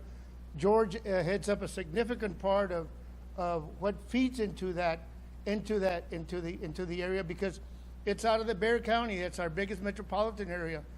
where a lot of our workforce comes from.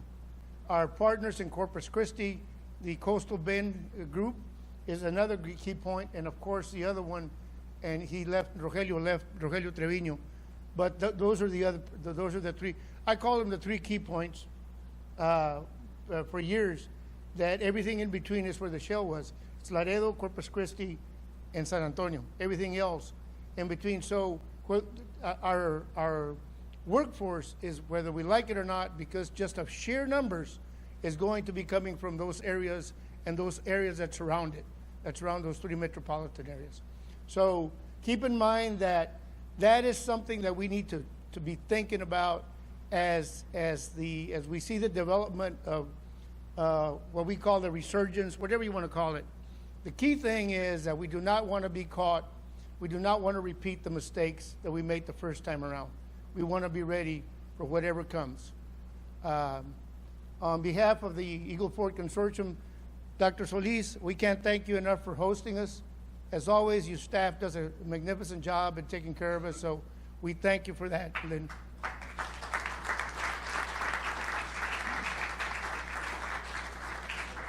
And with that, we thank you, and everybody have a safe trip going home. I do want to recognize the Economic Development Group from the college for hosting our lunch today. So thank you guys. Thank you so much for that. Thank you all. Have a safe trip.